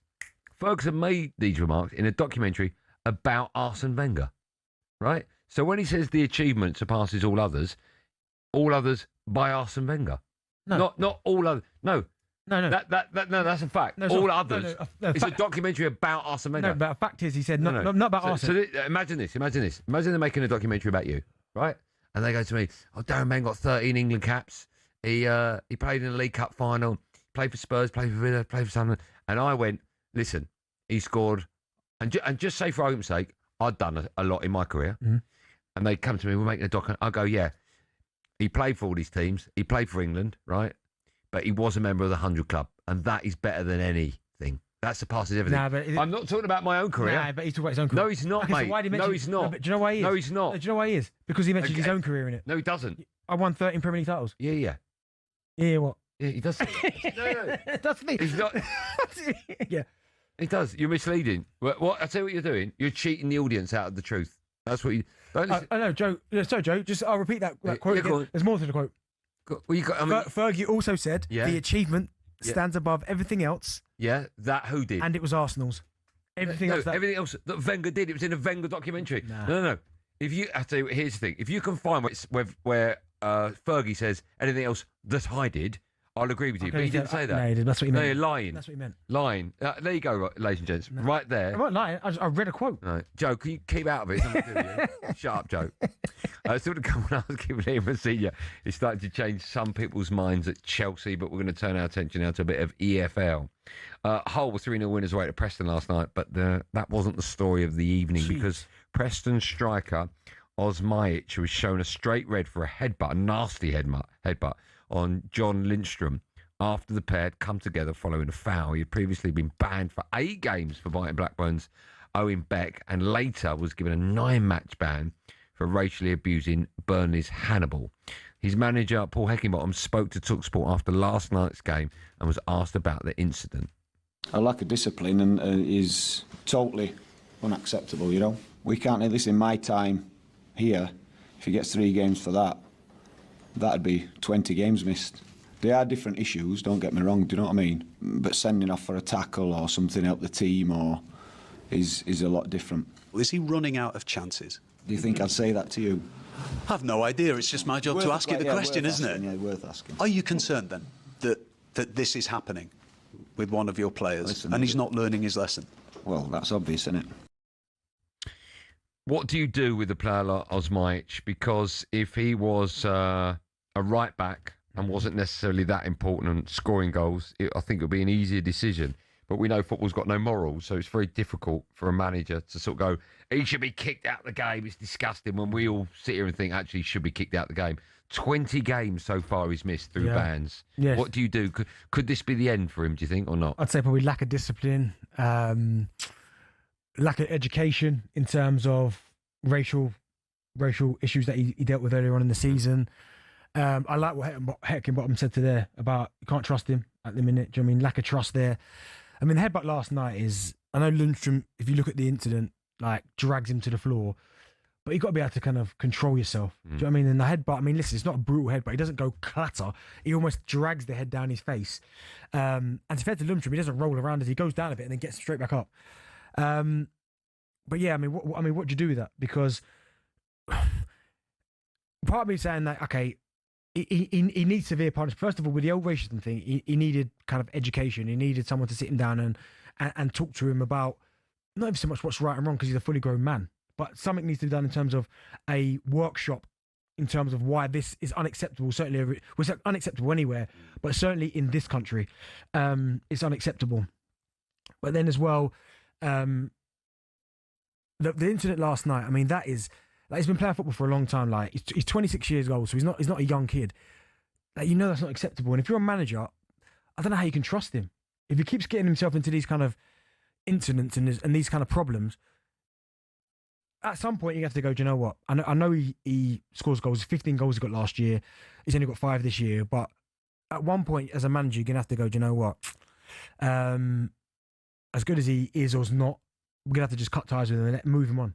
Like, move him on because... It's difficult because football's got no morals. You said 15 goals last season, 5 so far this. Yeah. If he's important for them and he helps them push for promotion, why would you... Well, some things are bigger than football, right? Now the racism part of it, 100% is much bigger, right?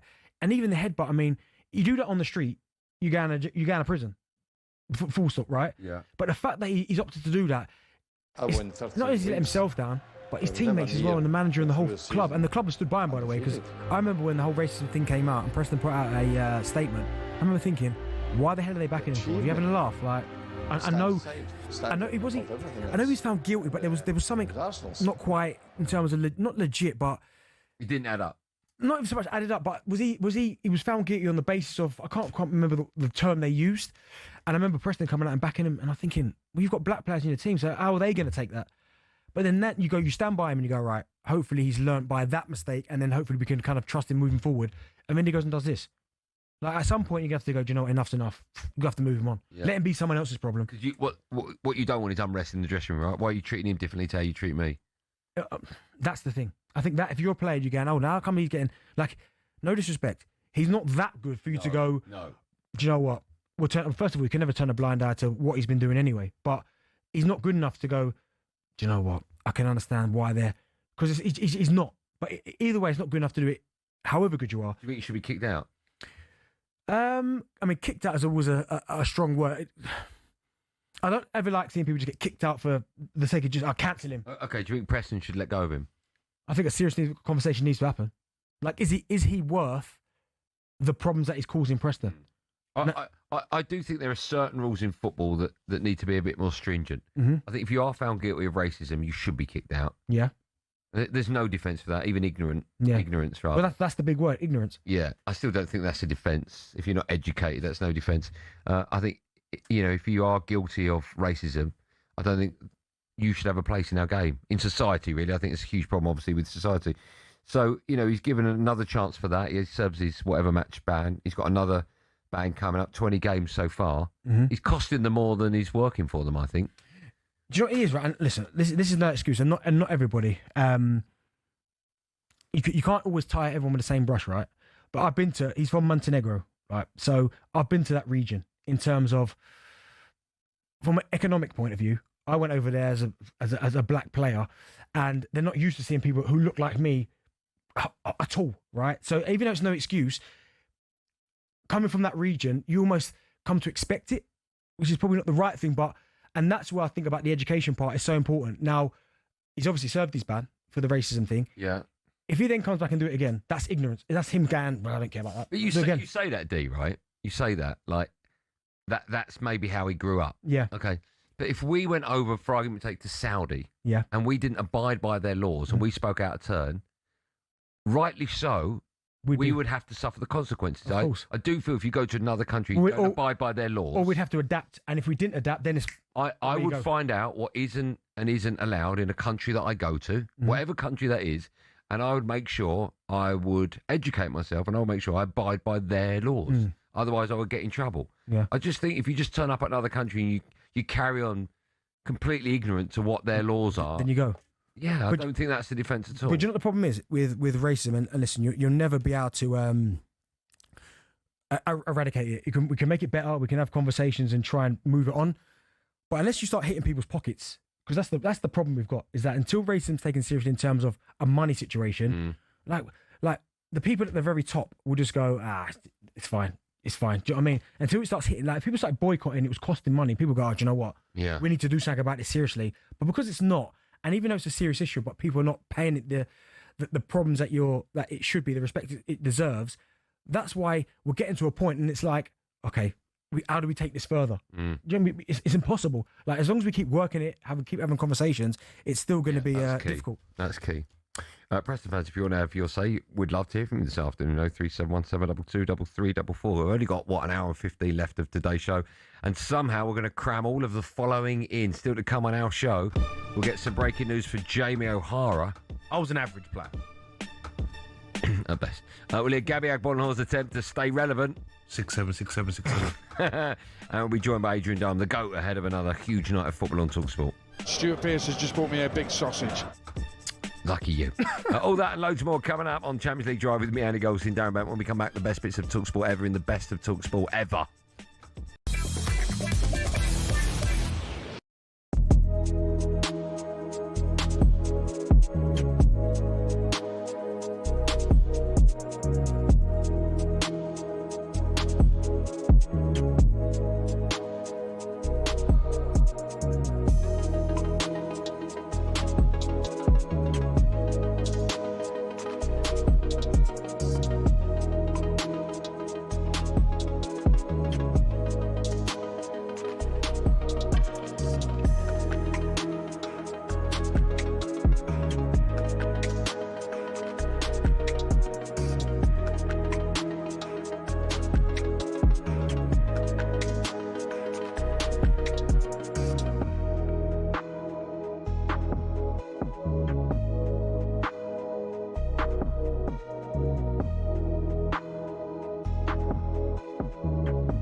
This is Driver talkSPORT. Me, Andy Goldstein, the ledge that is Darren Bent, still to come. We're bringing the latest edition of the Office Debate. Just quickly, the Man City squad will refund. I like that. The squad are doing it. Refund the ticket cost for 374 supporters who travelled to Norway to see their side get tonked against Bodo Glimt.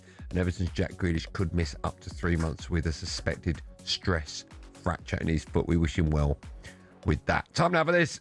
Be there for Super Bowl 60 on talkSPORT.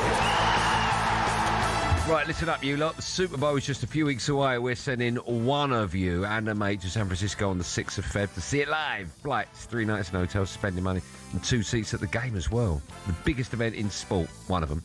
And we're sorting the whole thing out for you. But this is it. The competition closes tomorrow. Tomorrow. Don't hang around. Get your entry in now. Here's how you can enter for your chance to win. Text the word WIN, W-I-N, to 83338. A text will cost you £2.50 plus your standard network rate, or you can call 0343 418 7260. Lines close this Thursday, 2026 at 4 p.m. 18 plus. Wait, Jack. 18 plus UK residents only. This is a network promotion. Full T's and C's at talksport.com. So for your chance to win, text the word WIN to 83338. Now, time now for this. I went 13 weeks. I was never near going through a season undefeated.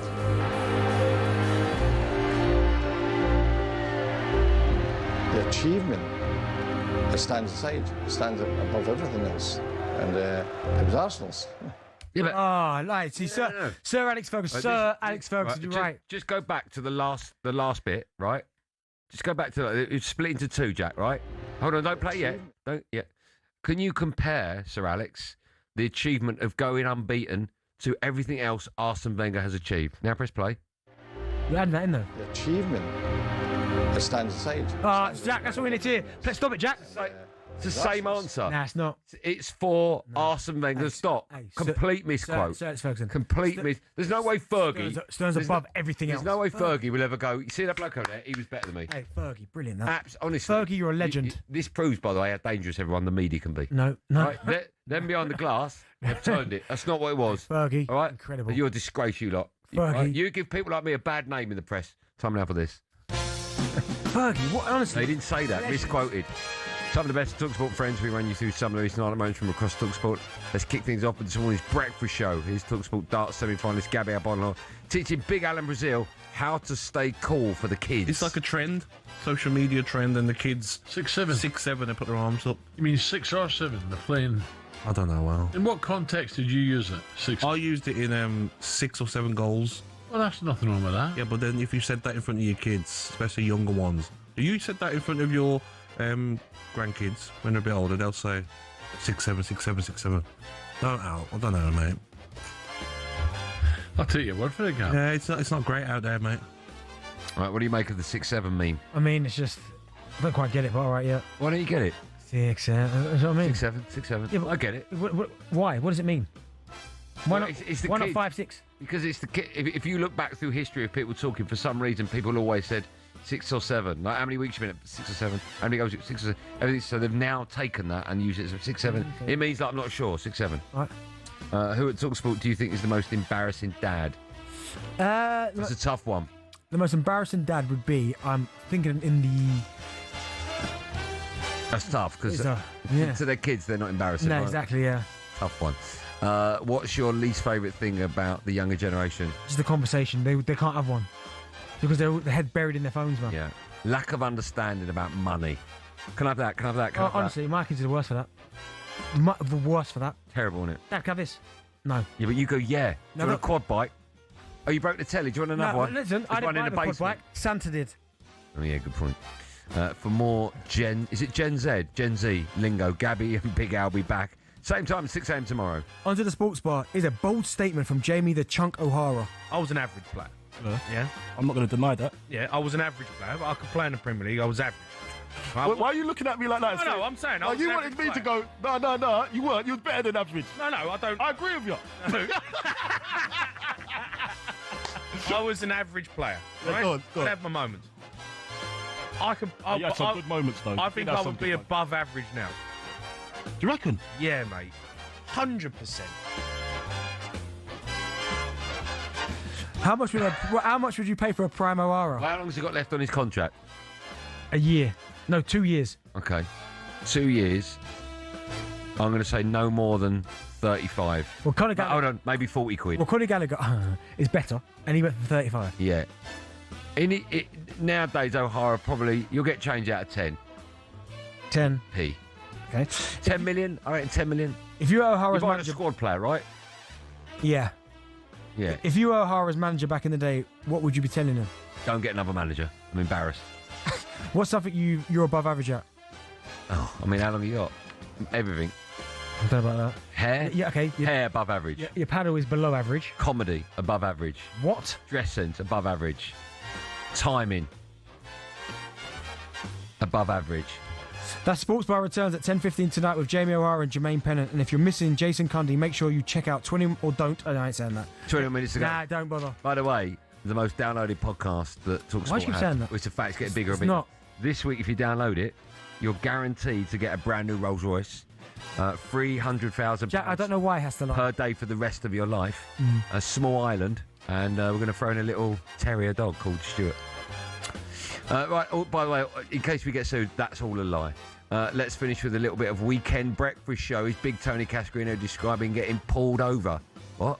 Oh, whilst driving his Range Rover. I kept getting pulled over, and it was coming in here because I'm driving at 4 o'clock in the morning, and police had pulled me over and say, "We're just doing a check on the car on you if you're the owner." Oh, there you go. And for that reason, he got rid of his Range Rover and upgraded to a Ferrari. That got stolen. Which car is the biggest red flag? When you say red flags in, I mean Range Rovers is one of those. If it's blacked out, I'm a bit like, okay. Yeah. Red flag. Audi RS6. Why you got that far? Where are you trying to get? In the state and it's fast. Where are you trying to get? Where are you trying to go? What's in the back? Yeah. Great car though. By the way. Describe your driving style in 3 words. Aggressive. Did you pass first time? Yeah. Did you? Yeah, the practical part. The theory part. No. The driving test. Yeah, the practical part. Oh, the written bit. How many was them? 4 times. Billy, end of show quiz on driving, all right? And do you know what? If I'm honest, I'll tell you the truth. You're right? good. So I passed my driving test first time. So I was at the time. I left training to go and have my driving test. There'd been a crash, right, on the Orwell Bridge. So you know Orwell Bridge, right? Yeah. So all the traffic was going through Ipswich. So I took my driving test on that day, and I couldn't move. And I somehow, all I had to do was a 3-point turn and a bay park, and I somehow still managed to get 9 minors. And I didn't move.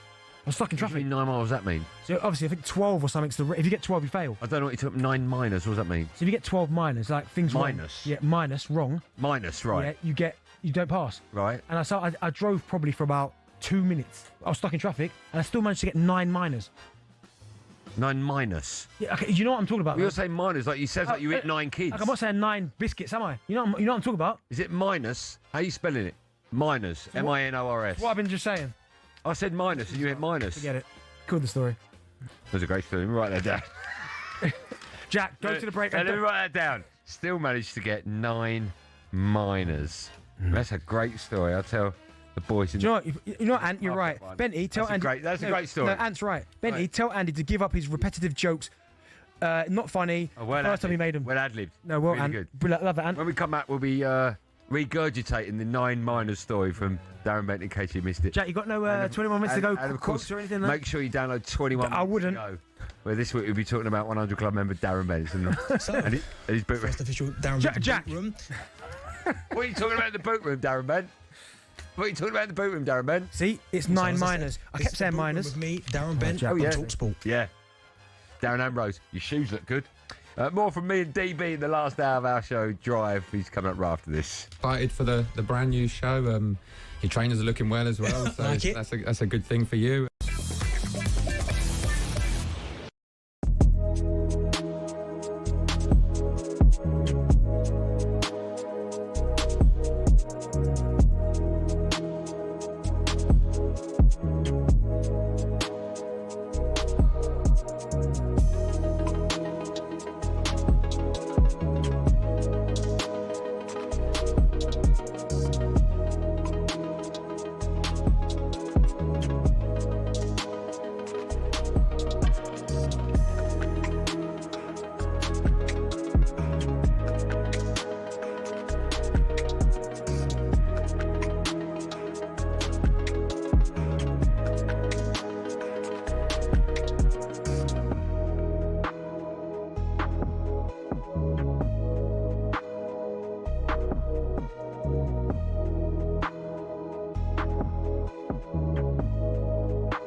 We're building up to live Champions League action on talkSPORT tonight. Liverpool go to Marseille this evening. And with people already linking Xabi Alonso to his own job at Liverpool, Arne Slot responded to a journalist who asked if Alonso had called him. Yeah, he called me. He called me and asked, what do you think about the team? Because I'm going to take over in 6 months. So can you tell me a little bit more? Or maybe earlier, maybe he takes over tomorrow. No. This is one of the most weirdest questions I've ever got. But with Slot under obvious pressure following some poor results this season, this is what Danny Murphy wants to see from him. This question mark over his job puts him in a place, I think, where he's got to take a risk. And he's got to go a bit more dynamic and a bit more risk averse, and really at home especially go after teams and take the risk of losing. Because the Liverpool fans demand it. Newcastle host PSV live on talkSPORT 2.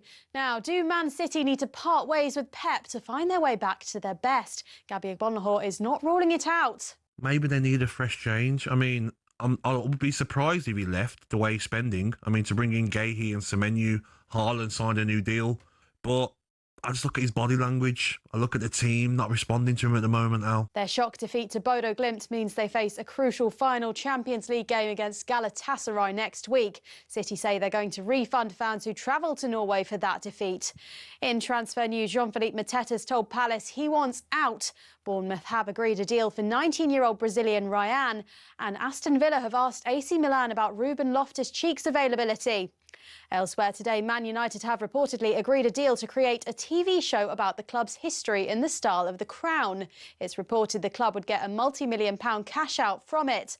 And following Senegal's victory in that explosive AFCON final and Morocco's statement that they'll take legal action against their opponents, African football journalist Asasu Abayuwana has explained what they're hoping to gain from this. The Moroccans want Pape Thiaw to be severely punished. And if he is severely punished, that could lead to him missing out on opening games of the World Cup in June. All your latest is at talksport.com.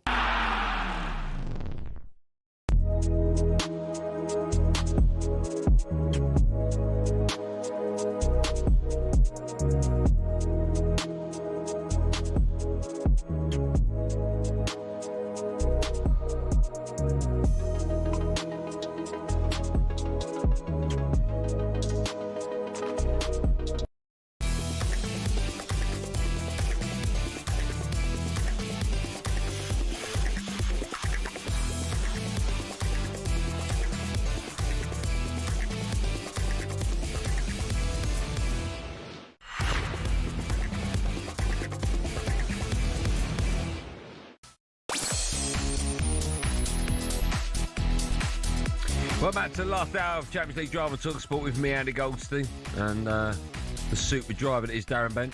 Blockbusters. What a shot that was. Hey, by the way, unbelievable shot that. Blockbusters. I'll bring that back. Was it unbelievable? Of course Just it was. walking around loads of videos. I'll get some popcorn ice cream. Yeah. It weren't that video games? It weren't that great. No, it was unbelievable. No, that's not one of those things that you look back and you forget it was just a shot with video. No, it wasn't. We don't do that anymore because it's on. Have you got Temple of Doom? Nah, mate, it's all out. Yeah, I like that. That's crap, mate. That's honestly, it's better now. Nah, yeah, I get it now because just Amazon. What was so good about Blockbusters? Go in, the whole experience. What was the experience? Looking around a shop with lots of videos. You're like, what should we watch tonight then? Go there, get your popcorn. Sorry, mate, it's out. Okay, I'll go something else then. You got Goonies? Out. I used to get my computer games from there as well. What, rent them? You can rent computer games. What's the point of that? Because I couldn't afford to buy them. That's a good point. Stuart McCowan bring you the team news from tonight's games in the Champions League. Just funny. You rent a computer game and it's all scratched up from people who used it before. Fuming, get home, can't play it. This won't work. Do you get in trouble when you take it back? No, I'm like, listen, I can't play it. Like, look. When you see with videos, sometimes they won't. OG. Sometimes with videos they won't be rewound. Did you have to rewind the video game? Sometimes, yeah. No, not the video game. It was a disc. A reminder, of course, you can stay across all of tonight's Champions League action right here on talkSPORT. Well, there are atmospheres, and then there is St James's Park. It goes into the penalty area, bounces kindly for Harvey Barnes, and he's done it again. It is a point apiece. We've been really strong in our performance, but we haven't come away with what I felt we deserved in both of those games. I think overall, the squad's got better. The competition for places is better. It's pulled back to Driewerk, 4-1, emphatic finish.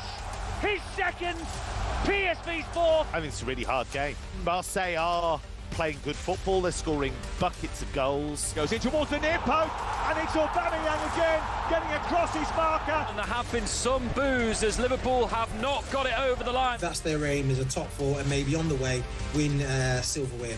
I think their best chances are probably that is Champions League. All into the near post, and it in!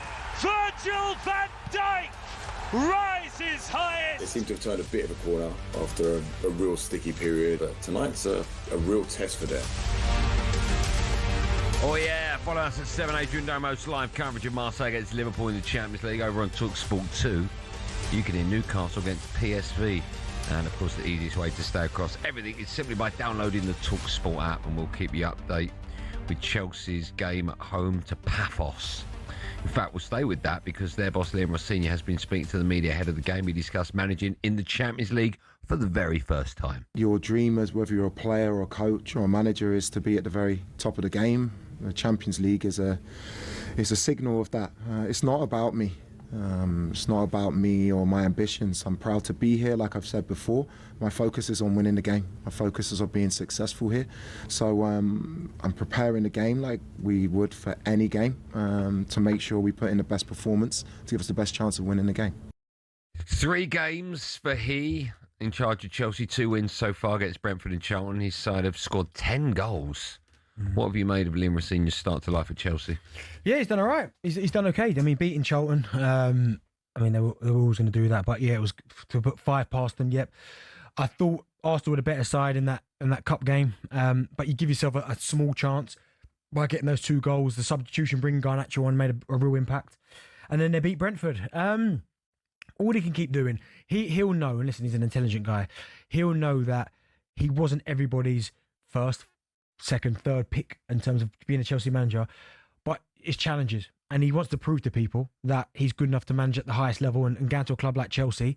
Take that as a confidence. I know that he's under the stable in terms of under the Blueco management organisation, but they've gone to you and said, listen, we believe you're the right guy to take us forward, and that's all you can do is take confidence from that and try and do what you can do. Do you think he has started to change some of Chelsea's fans' minds? No, not yet. I mean, listen, they beat Charlton, which they should do. Yeah. They lost to Arsenal. The Brentford game, by the way, I'm sure you saw the highlights. Yeah.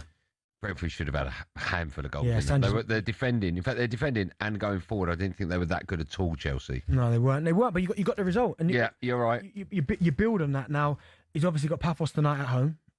That's one you go, okay, if he can win that again, that's 3 wins out of 4. So regardless whether people say, yeah, but the fixtures have been kind, all you can do, and it's a little bit like when you're scoring goals and you score goals in the FA Cup against lesser opposition. I always used to say, well, like if that's who I've got to play against, then that's who I'm going to score against.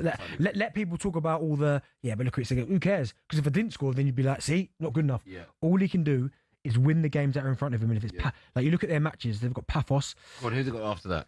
So they've got Paphos, which they could. I think they will win that. Yeah. Right now, all of a sudden, you look at Palace away and you go, hold on, there's something there for them because they're without doubt. So Palace don't have any players left, do they? Yeah. Then obviously it's difficult against the playing against McTominay and them boys, Napoli. Okay. So that would be difficult away from home, and then West Ham at home. So all of a sudden, the run of fixtures, you go, okay. If he starts winning most of those, then. Yeah. Fair play to him. What is a good rest of season for him and Chelsea? They're 14th in the Champions League right now, only 3 points outside the top 8. Finishing top 4. Or in Champions League, top 5. Top 4 or 5. Yeah, because I don't think they'll win the League Cup. I think Arsenal will knock them out. Yeah. I don't think they'll win the FA Cup. I read somewhere, I don't know how true this is, I read somewhere that if he doesn't get Champions League football for Chelsea, he could be gone. Right? Is that madness? Do you know what? It's not so much madness because the landscape of managers in this country now, the life shelf is so short that it wouldn't surprise me. Like, it wouldn't surprise me. Life shelf? Do you mean the shelf life? Yeah, but no. Do you never heard of life shelf? You never heard of that, no? Shelf life? No, have you never heard of life shelf as well, then? No. Okay, I'm just letting you know. Oh, explain to me what life. No, I can't explain it to you. No, I'd love to know what life shelf is. Is it the same? We ain't got time. No, it's different. It's different to shelf life. Yeah. So we know what shelf life is. Yep. We don't know what life shelf is. It's all around the same thing. So it's the same? No, it's around the same thing. Oh, okay. But I think with Liam Rossini and his life shelf, it's about Chelsea Football Club has got to be in the Champions League every single season. Yeah. It has to be. And then once they get a little bit of stability. Yeah. Then it's about, okay, what can come next? But I just don't know with this current model how you take that next step. Like they've got good players. I wouldn't say let me start that again. They've got some players in their squad that are like world beaters. Caicedo's unbelievable. Okay, it's a great point. Cole Palmer on his day is 100% right. Reece James is phenomenal when he's fit. And then they've got a lot of other players. I mean, Enzo Fernandez, he's won the World Cup, played a big role in that, so you have got to give him respect. But until they keep these players together rather than getting them young, developing them and selling them, I don't know how they consistently compete at the top. No. Make some very good points. The only thing I'll say, I want to hear from Chelsea fans, 03717223344, is sometimes he gives sound bites and I watch it and I go a little bit cringe and I'm like, oh, have you said that? Have you seen the latest one about... We said about all managers you do. I know, but learn from it. Don't give the media and the press something to beat you with. You said about Arteta with the pickpockets. And I know. Prime dog win. Madness. Just don't do it. It's working though. At the minute, it's working. Yeah, it's working. I know, but what it does, it gives the media and opposing fans a stick to beat him with and have a pop. So the latest one, I don't know if you've seen it, is he was talking about when he was a kid and he was drawing pictures and everyone was drawing footballers and he drew him as a football manager. And then he said he was in charge of the under 11s or 11-year-olds and he was doing shapes with his mates at 11. And I'm like, but that's not a soundbite. That's what happened when he was a kid. I know, but you know we're going to take the mickey. If I said that on this show, if you went, do you think you could be a good manager? And I went, well, I was doing shapes with my 11-year-old mates. You would take the mickey out of me. No, but I wouldn't. If you then went on to be a manager, I wouldn't. You would, Dee. Okay, if you said to me, when you was a kid, you was drawing pictures of you, I don't know, on some turntables, some kind of disc jockey. What? Turntables? Like a DJ, radio DJ. That's not... No, I ain't finished yet. Right. Or a microphone in front of you, but you want to be on the radio. Yeah. And then you're doing what you're doing now. I wouldn't go, well, that was stupid. I'd be like, oh, okay, well, that obviously you dreamt a dream. I know, but in reality. But if I was interviewed by, if I got the breakfast show, and they said, I mentioned that show for. And they said, how excited are you? Why have you mentioned that? And I said, when I was a kid, I was drawing pictures of microphones. Yeah. People would be like, what are you talking about? No, if it gives you that 0.5% to get to where you want to get to, no, I disagree. I've got an issue with that. Yeah, but every kid draws something stupid. I know, but I would understand how the media works, and if they find a little chink in your arm and they go, get him. No, well, listen, it's obviously worked because if he was drawing kids of him as a football manager and doing shape with his mates, and he's now the Chelsea manager, it's obviously worked. Okay, all right, we'll see. Look at you, honestly. Well, I'm not saying what he's saying is bad. I'm just saying don't give them anything. Yeah, but I think that's a nice story. That you're being a bit harsh with him, I think. No, I'm not being harsh with him. I'm trying to give advice. No, but do you not think it's a nice story? It's a great story, but tell me that when you've left and you've won. Why? Tell me that when you've won the Champions League or the Premier League. Oh my God! Don't tell me now. You're that Grinch you are. It's not me. I'm just saying to him. No, it's you. No, it's not. See, but it'll be on the back page and someone would draw a picture of. You know what the newspapers are like.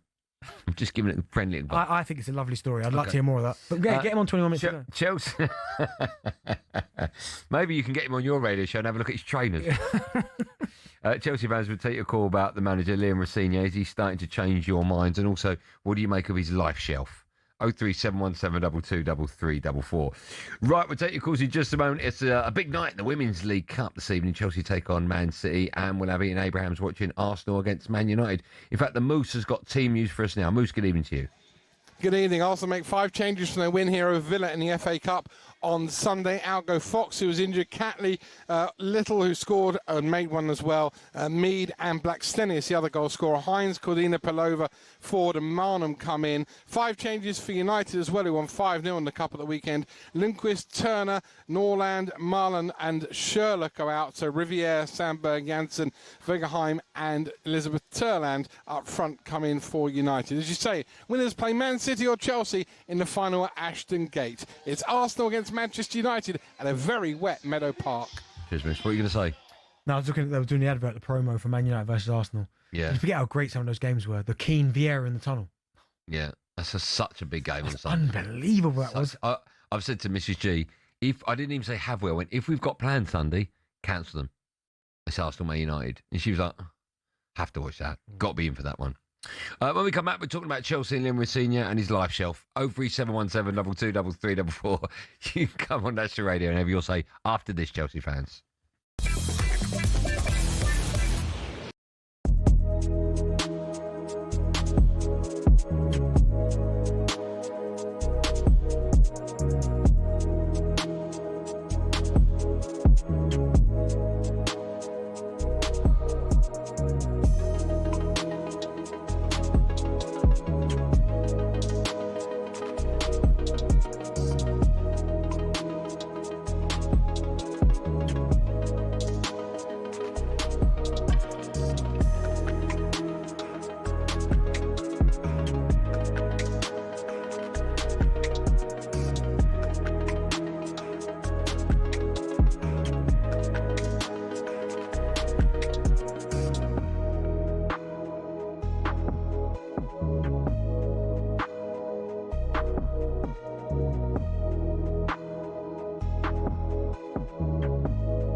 Do you know what song this is?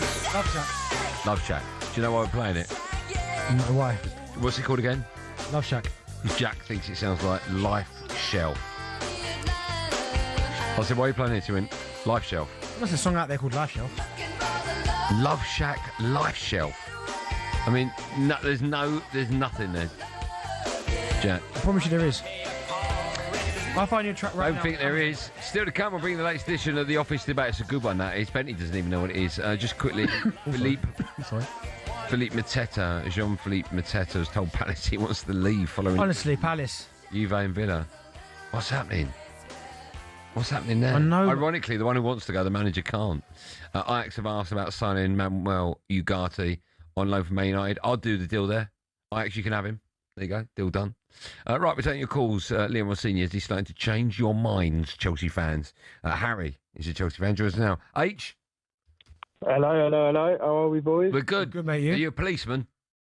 No. I'm not a policeman. I'm a postman. Oh, okay. God, you went hello, and I just thought that was... What, are you a postman, did you say? Yeah, a postman. Oh, okay. Have you ever got the sack? Oi. Thanks, I'm here all week. What would you like to say, my friend? Hope not. No, I was behind Rossini from the start. He had that bloke who called White and Jordan and then called you lot saying he's a glorified PE teacher. He just wanted getting behind him from the beginning. You got to look at what he did at Strasbourg, right? And, he backed these young players. And, they almost made the Champions League. They were top of the Conference League when he left. And he's come here. We've won 3 out of the 4. We got the 2 goals against Arsenal after the changes he made. I went to the game and we weren't great, but he made the changes that were right. Sanchez gave them 2 free goals. So you got to give the guy a chance. I feel like he can do something here, and why not believe in him? Harry, that's the thing. Has it almost baffled you how much stick he's almost getting, and he's only just got the job? It's crazy. I see people just kicking off like all these. He had the mick taken out of him more than I've seen. More times I can count. Sorry, I just think why not back him, especially from like a Chelsea point of view. We're used to hiring and firing. You know why he's not getting the backing is because Chelsea's a giant club, one of the biggest in Europe, and you've got a manager who isn't one of the biggest managers in Europe. That's why it's so like bizarre. It's like the Man United job though. It's a poison chalice. Like you're not going to be able to go there and be the manager. So the top managers are not going to want to come to Chelsea. Like that's just fact. That's something we've got. Oh, they are. They are. If you offer a manager £3 million a year, he's going to Chelsea. Yeah, but not if he like can't manage. Do you know what I mean? They won't want to go there and be the head coach. His title was the head coach. No one will ever. If they're out of work, no one will ever turn the Chelsea job down. The worst thing that can happen. Luis Enrique, he had a really good go at the job, and he was like, you know what, I'm not going to take it. And we brought Poch in, and that wasn't great. But if we'd have someone like Enrique, look what he did with them young players at PSG. I know, but the worst that can happen if you're a Chelsea manager is you get the sack and you get a huge payoff. That's the worst that can happen. Yeah, no, that is true. I can't argue with that. That is true. But I just don't think a big manager would, like a huge manager, like Mourinho, Pep leave City. Someone, yeah, he was, but he wouldn't. I don't think he'd come back now. Well, that's because he's been there twice. All right, then let's throw a different name in, like Pep. Xabi Alonso. Well, Pep's not going to go from Man City to Chelsea, but someone like Xabi Alonso, right? If the money's on the table and that's the only offer he's got, he's going to go to Chelsea. I just don't think he is. He wants to be the manager. Look at the whole thing with Real Madrid. Like, the players didn't respect him. He wanted to do his things his own way. They told him he had to, people upstairs were telling him. Let me ask you this. They wanted to play a certain type of football. Are you saying Liam Rossini is the best you can get at the moment? No, definitely not. But, the managers that were available at the time, he's been bred, he's been brought up in Blueco, basically. Like, they've moulded him into what they wanted him to be. So he was probably one of the best options we could have had. Who would you rather have, him or Southgate? Oh, God. Do you know what? I would rather have Rossini. I love Gareth. You give him so much stick. But the only club you job just said you have Liam Rossini over him. Yeah, but the only club job he's done was Borough. And when I was growing up, Borough were rubbish, and they still are now. Ooh, growing up, they weren't rubbish when I was growing up. That's not his fault, they're rubbish now. But they were rubbish when I was growing up, and he was the guy. That was the first job I ever remember him having. Do you know what I mean? You would have Liam Rossini over Gareth Southgate. Yeah, Yeah, why not? Okay, all right. Love that. You say I'm having a pop at Southgate. We've got time for one more, Joe. Joe says, yeah, why not? London joins us now. What a good name. Hello, London. Yeah, good evening. Yeah, how are you? I'm good, man. How are you today? Yeah, I'm good. How are you, Darren? I'm good, mate. You? Yeah, all good, man. Yeah, no, just Goldstein, man, that banter, you the one who always saves the show, man. But this guy sometimes he just goes off, man. Goldstein. You stop going off. Go on, London. You, Andy Goldstein, you, man. Go on. You know, I mean, like, come on. I mean, I was talking to Rory on Friday with Adi, you know, on their program, you know, Thank Football is Friday. Yeah. And you sound like him. You know, you guys, Don't insult me. You guys, well, it's better than you anyway. You guys are English, and this guy is a young English man. Why can't you get behind him? Well, hold on. His nationality has got nothing to do with whether or not I think a manager's going to do well. Why would it? Yeah, but the thing is, you pick it, you mocking on what he was doing as a kid. Oh, he's drawing this and that. So what? Not just me. Not just me. And you're telling me, and you're saying, oh, that gives the media and people the stick to beat him. So what? These are suckers, man. These are losers. I'll tell you what. Let me explain why, London. Right? Let me explain why. Because I was saying, don't give the media a stick to beat you with, and the reason for that is because that adds more pressure to your job. You get more column inches, more negative press, and I'm saying to him, don't give them that. Yeah, but why would you? I mean, that speaks volumes about the media or the people in the media or the people in general. I agree. If they're gonna mock him for that, it means the kid is dreaming. Lewis Hamilton came out and said, "Oh, I used to draw the same car that Senna used to drive." And then now he's a world champion because Senna was a world champion. We wouldn't be talking all this. But London, I agree with you. Because it's Liam. And the thing is, Andy. No, hold on. It's not because it's Liam. It's because it's anyone that does that. Other managers in the past have had that. Yeah, but okay, Arteta did it. Yeah, we all laughed at it, and now we understand why. But look at the man. I mean, yeah, he did squeeze a lot of the lemon out, the lot of juice out the lemon, and Godwin, the doctor, pickpocket everyone around the table. But look, he's top of the table right now. So hey, look, Andy, just get behind the man. He's English, he's young, and the thing is, you guys always moan about the lack of the opportunities given to English managers, and there you are knocking them. You know, doing exactly the same what the media does. They always come to, oh no, we haven't got enough. The only thing that's going to be left about England. English football, Premier League, is going to be, you know, the location, my friend. Sooner or later, there'll be nothing left of even young England players. They're going to go back to saying, oh, put this amount of English players in the squad and everything, because they did it years ago. Now there's an influx of young English talent. But the managers, you don't want to see that, because look, people like you keep on knocking them. Come on, man, get behind your own. Because if this guy was a young Spanish manager you never heard of, you wouldn't be saying this. When Pochettino rocked up at Southampton, nobody knew who he was. He did well at Southampton, got the gig at Spurs. Liam did. He went to Strasbourg, and he did very well over there. I hear what you're saying. I'm not going to get behind a manager or a player because they're English. I don't really see that connection. Yeah, you're part of the problem. He's right. No, their nationality has nothing to do with my view on whether or not they're going to do well in the game. Still to come on our show, we'll give you the latest edition of Drive's Office Debate, but first it's time for No Googling. We want to know which player holds the record for a period in the Champions League in the most consecutive seasons. I'll give you a clue. It's 20 on the bounce. 20 years on the bounce he played Champions League football. Yeah, it's one of those. The answer to that and more coming up live on Drive and talkSPORT after this.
Cricket balls are red, baseballs are white, American footballs are brown, and tennis balls are yellow.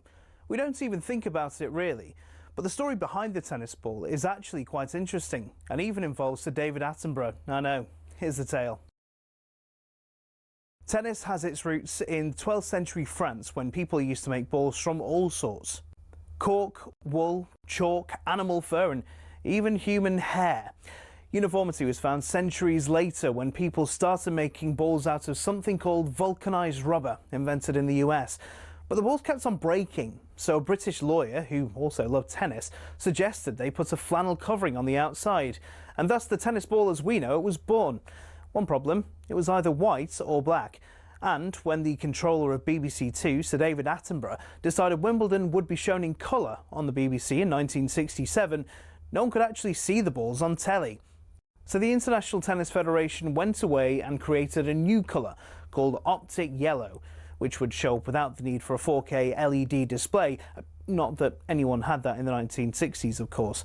Since then, all tennis balls have been covered in that material and have their trademark colour for that exact reason. Amateur tennis players and dogs worldwide are forever grateful. You could say the ITF aced it.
I enjoyed that, you know. I love this. I really enjoyed that. What? London punching your head off. Ah, dear. Can't keep everyone happy. There's a couple of lads on Instagram that play this tune. I think it's in America, and they go into like malls or big departments. and they're obviously playing this out of a speaker, and they just walk in and they dance to it. You love it, do you? And it looks really Show cool. me, yeah. Would you do that? I can't dance, I've got no rhythm whatsoever. Why is that? Why is that? Well, everyone knows why they ain't got rhythm. What is it? You can't beat. Sorry, everyone knows why they haven't got rhythm. Yeah. No, don't. Where have you come up with that stat? I've heard that before. Where have you come up? You learn. Where have you got that? Everyone knows why they don't have because rhythm. I just can't. What could an answer be? I can't beat match. I can't what? Beat match. I don't even know what that means. Match the beat. Match the beat. Yeah, but that's why you don't have rhythm. That's my point. So everyone knows then. Yeah, but they don't know why. You just answered it. No, but you don't know why. Why haven't you got rhythm? Well, because I haven't. Because I can't beat match. Yeah, but that's why. Forget it, Andy. Have you got rhythm? Why? Because I can beat match. Sorry, is the only answer to do with beat match? You either have or haven't got. Yeah, I've got rhythm. Beat match. Yeah, I was born with it. Even a word. I was born with it. Yeah, it is. Beat match. Yeah, that's why I couldn't DJ. To be fair, because I couldn't beat match. What does that mean? Why couldn't you do? You just told me you got beat match. Yeah, but I can dance, but I can't DJ. Like, you need to be able to match the beats, to be able to mix the records. Yeah.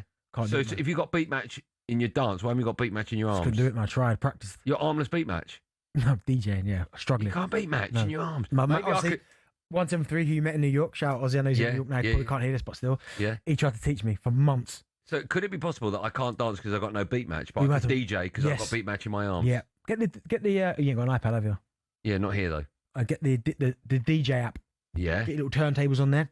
Can you do that? Yeah. I might have a go on that. I'll let you know tonight. I'll text you about. You're not 4 going a.m. to do that because you'll be messaging me pictures of trainers. I will be doing that actually. Before the break, I asked you the question: which player holds the record for appearing in the Champions League the most consecutive? Well, I'm going to say Casillas, but it's probably not him. It is Casillas. Did you cheat? No, I didn't cheat. That's what my kids lie. Okay. But if it weren't him, I was going to go Neuer next. I knew it'd be a goalkeeper. Oh, yeah, it's got Casillas 20 straight seasons, 1999 to 2019 for Real Madrid and Porto. Yeah. How about that? Right, time now to preview tonight's European action with our friends at Enterprise Rent-A-Car. European football preview on talkSPORT with Enterprise Rent-A-Car. Whatever it is, we're here for it. Yes, follow us at 7. The GOAT Adrian Durham hosts live coverage of Marseille against Liverpool in the Champions League. Over on talkSPORT 2, you can hear Newcastle against PSV. And would you believe it, a man with no beat match whatsoever, Adrian Durham, joins us now to look ahead to it now. How are you? You're absolutely spot on. I mean, you know me so well. What I will throw in is that in 1979, there was a #1 hit single called "Hit Me With Your Rhythm Stick." Yeah. They're just going to throw that in and leave that hanging in the air like a bad smell. Why? Just it's a great song. That's all I'm going to say. Just think about the words. It's just great, fantastic. I wanted to go back and listen to this now. Also, I've got a little quibble. Well, you should go to the doctors. I'll set them up. You knock them down. What was the question? The no googling just then. Oh, it was which player has played the most consecutive Champions League seasons? Oh, okay. Oh, he had a little. Go on, Aid. Tell me about your little quibble. No, it's just there's a player with more appearances than Iker Casillas, that's all. But not consecutive seasons. Correct, yeah. That's fair enough. I'll let you off. You finished? Do you know who that player is? I'm going to say more. Hold on, what, the most Premier League appearances? No Googling. No, I'm not Googling. The most Premier League. What's Champions League, man? What's your question? The champions. There's one player who's played more Champions League games than Iker Casillas. Cristiano. Correct. That's what I was going to say. Oh, yeah, right. No, I was because I've written it down, I've written it down right next to beat match. Right, listen, we've got lots to talk to you about. Let's start with the game you are at, where Newcastle host PSV. Newcastle in a decent position in the Champions League, but their fans weren't happy with that draw, understandably, at Wolves over the weekend. How much does Eddie Howe need a response tonight, Aid? Yeah, he does. They haven't scored for 2 games. I mean, they even lost to Man City, and that's quite an achievement at this moment in time. So, I can understand why the fans aren't happy. But I see it as a must-win for Newcastle. I mean, they're handily placed for a playoff place. Ideally, you don't want the 2 games, so you want to get in the top 8, and that's going to be a struggle for them. But I think they do. It's a must-win for them tonight. PSV are flying in the Dutch league. I mean, they're absolutely miles ahead of everybody else. So, and they've got good attacking football. They get goals in their sides. I think there's only 5 other teams who've scored more than them in the Champions League so far this season. Defensively, they're weak. So this is the night when Wissa and Voltemada can fill their boots, and they need a confidence boost, those two, I think. Hey, where do you stand at Eddie Howe, right? Because listen, I think the job he's done at Newcastle, I'm not sure anyone else could have got any more out of them in terms of they've been in the Champions League a couple of times now. He's running their first trophy in forever. They're competitive all the time, but yet there are still some supporters, not all, that are like, no, his time's up. Where do you stand on him? Yeah, I'm kind of with you in that he's done things that they've been desperate for here at Newcastle for a long, long time. However, and notwithstanding they had to sell Elliot Anderson, they've had a lot of money to pump into the first team. They've improved their squads with the resources, new resources that they've got. So to a certain extent, things were expected, but I think his legacy is intact, his reputation is intact, bearing in mind what he has done here. If they don't want Eddie Howe, what do they want? And what do they want the new guy to do exactly? Because he's getting in the Champions League. Should they be challenging for the title? I don't think anybody sees that as realistic just yet, do they? Before we move on, what will the score be tonight? Newcastle against PSV, Aid? I think it's going to be a 2-2 draw. Okay. By the way, it's chucking it down. It probably is across the whole country, but absolutely hammering it down here. Are you undercover? No. It doesn't help that stadium's on top of a hill as well. And the other thing is, I mean, listen, I am really not moaning because very privileged in this job, but I'm never moan. Yeah. The Newcastle press box, I mean, honestly, we're about 4 rows back from the dugout. Eddie Howe and Jason Tindall will be standing right in front of us. And when it rains, you get totally and utterly wet. So I am soaked. I arrived at about 5 o'clock on the train. I'm getting the 8 o'clock tomorrow morning back home. I haven't got a change of jeans, so I'm in trouble. So if somebody could help me out, that'd be great. Cheers. Let me hold on. Where's that violin? Where'd you put it? No, I can't find it. Right, let's quickly move on to Marseille against Liverpool. It's here on talkSPORT. Salah back available. Do you expect him to go straight back in? Do you think maybe some time away at AFCON might have done him some good? I'm not sure how he goes straight back in because if you remember, he said he hasn't got a relationship with Slot. Since then, he's played for Slot. So it's baffling to me, the whole thing.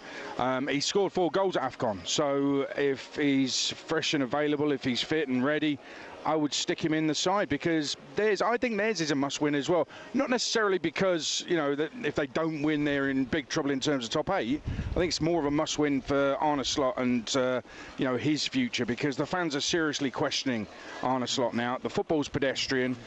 They don't have a lot of shots on target. They don't score many goals. They're drawing 0-0 at home to Leeds.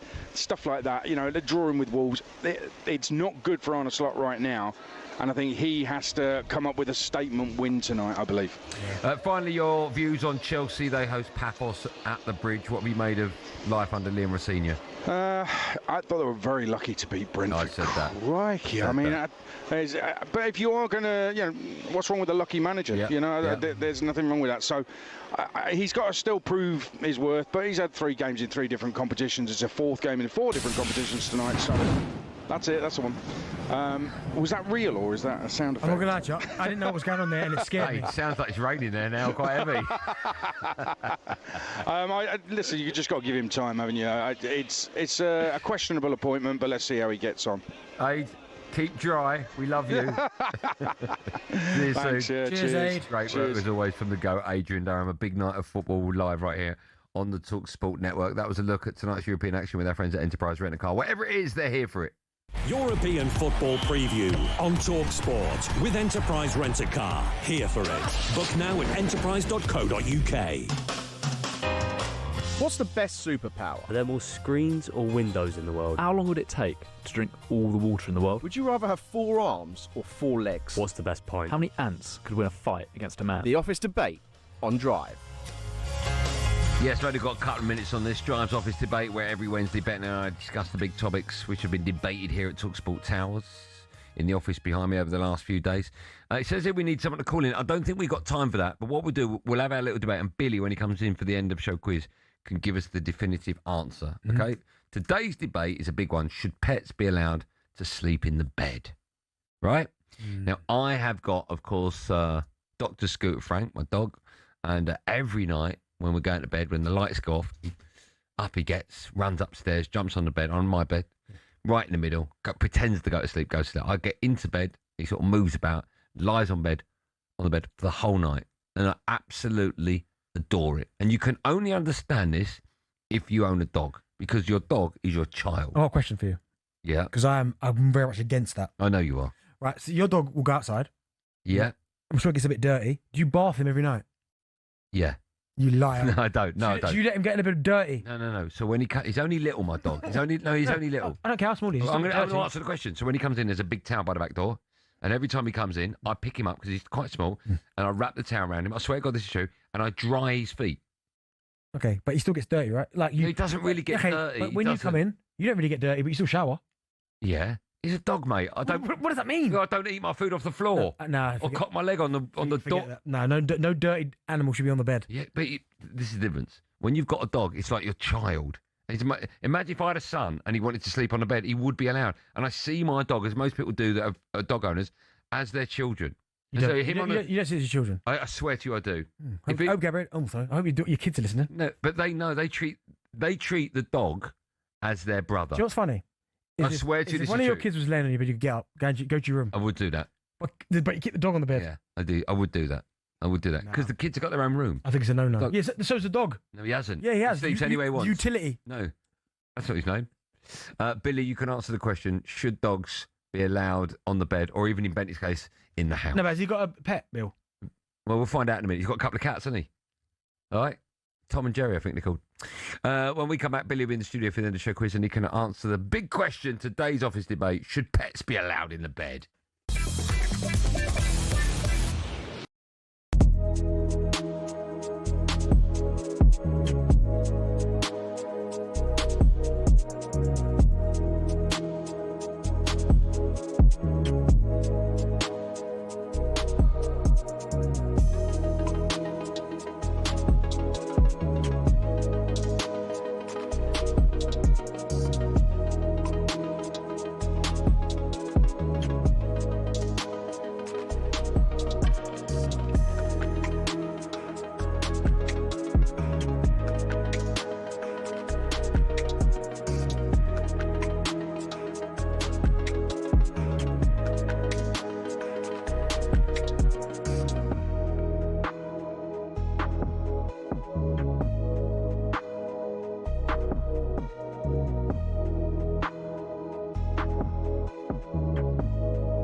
Right, a busy night. You're listening to Champions League Drive on talkSPORT. Me, Andy Goldstein, Darren Bent with the clap over there. That sounds wrong.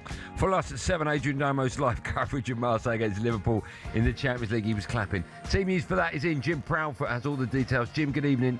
Good evening, Andy. Mo Salah's last Liverpool start was in late November's home defeat to PSV. He was then dropped from the team and omitted from the squad before going to AFCON.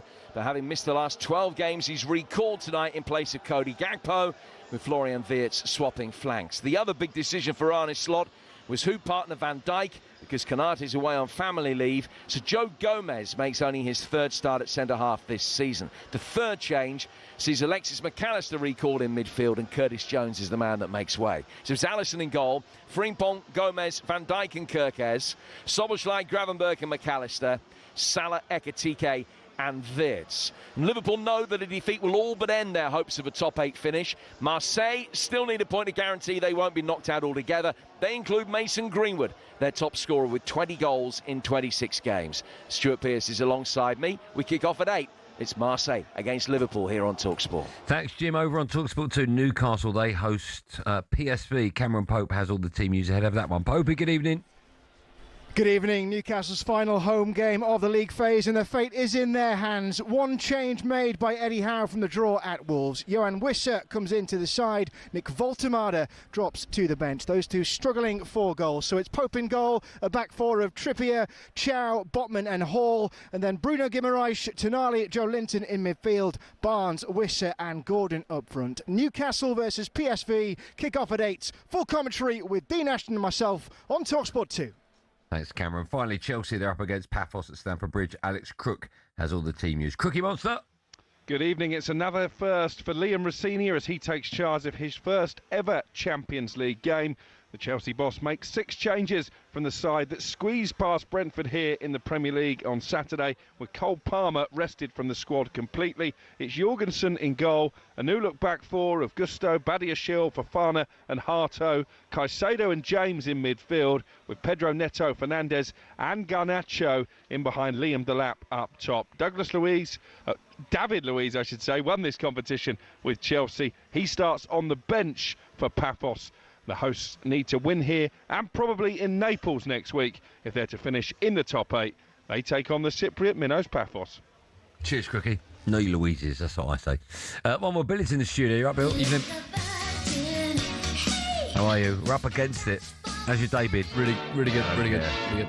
This may surprise a lot of people. This is breaking news, but Billy's got a 3/4 zip top on today. Quarter zip. Just. Is that all you own? No, a couple of hoodies as well. Might wear a hoodie tomorrow. Can't wait. Or another quarter zip. What are we doing? It's a quiz about driving. Oh, because Benny failed his driving test 4 times. Yeah. No, theory. Oh, theory test. Pets shouldn't be allowed on the bed, by the way. They shouldn't? No. Cheers, Bill. All right. You're wrong. Andy, what about in the house? Because Benny's was never in there. Andy, what's the world record for the most times failing a driving test? We'll just give you a number. Yeah, do you want some options? No. All right. Yeah, okay, yeah. 56, 104, 960. 104. 960. Very expensive, that. Jeez. 11 grand. South Korea. But passed in the end. Sorry, she passed on the 960th attempt, so failed it 959 times. Okay. Benty, what shape are stop signs in the UK? Stop signs? Yeah. Circle. Nah. Benny, come on, man. Stop signs? A circle? No, tell him. Octagon. For a circle. That's obviously... With a big circle, with a line going through it. Like no entry. There's no entry. Yeah, stop. Don't go that way. You're 100% right. Yeah, do you know what I mean? Yeah. Andy, how fast was the first ever person to get a speeding ticket going? Does that make sense? 17 miles an hour. 8 miles an hour. Wow. Imagine that. In 1896. Okay. It was a 2 mile an hour zone, so to be fair. Get out and walk. Yeah. How ridiculous. Get out and walk. Led to a bicycle chase and a shilling fine. Okay. I like that. Yeah, I like it. Do you want one more that you can both answer? Yeah, okay, go on then. Last one. How long did the longest ever traffic jam last? All right, Benny, I think I know. Well, I think it was 2 weeks. Oh, yeah. I think I'm going to go 5.5 weeks. 12 days. Not that. Both wrong. 2010. No, it's close. Imagine that as your excuse. Sorry, I'm late. Stuck in a traffic jam. 60 miles long. Do me a favour and just get out of my studio. Yeah, I can do Thanks, that. man. Yeah. Did you say 60 miles long? Yeah. And it took 12 days? Yeah. This was the song Adrian Dunn requested earlier on. I request that you stay with talkSPORT. Lots of live Champions League football coming up. The boys on the sports bar from about 10 past 10 will be taking your calls. We'll be back tomorrow at 4 for what some people are already referring to as Thursday's show. Have a lovely evening. Be safe, everyone. Be safe. And the vineyards of Bordeaux.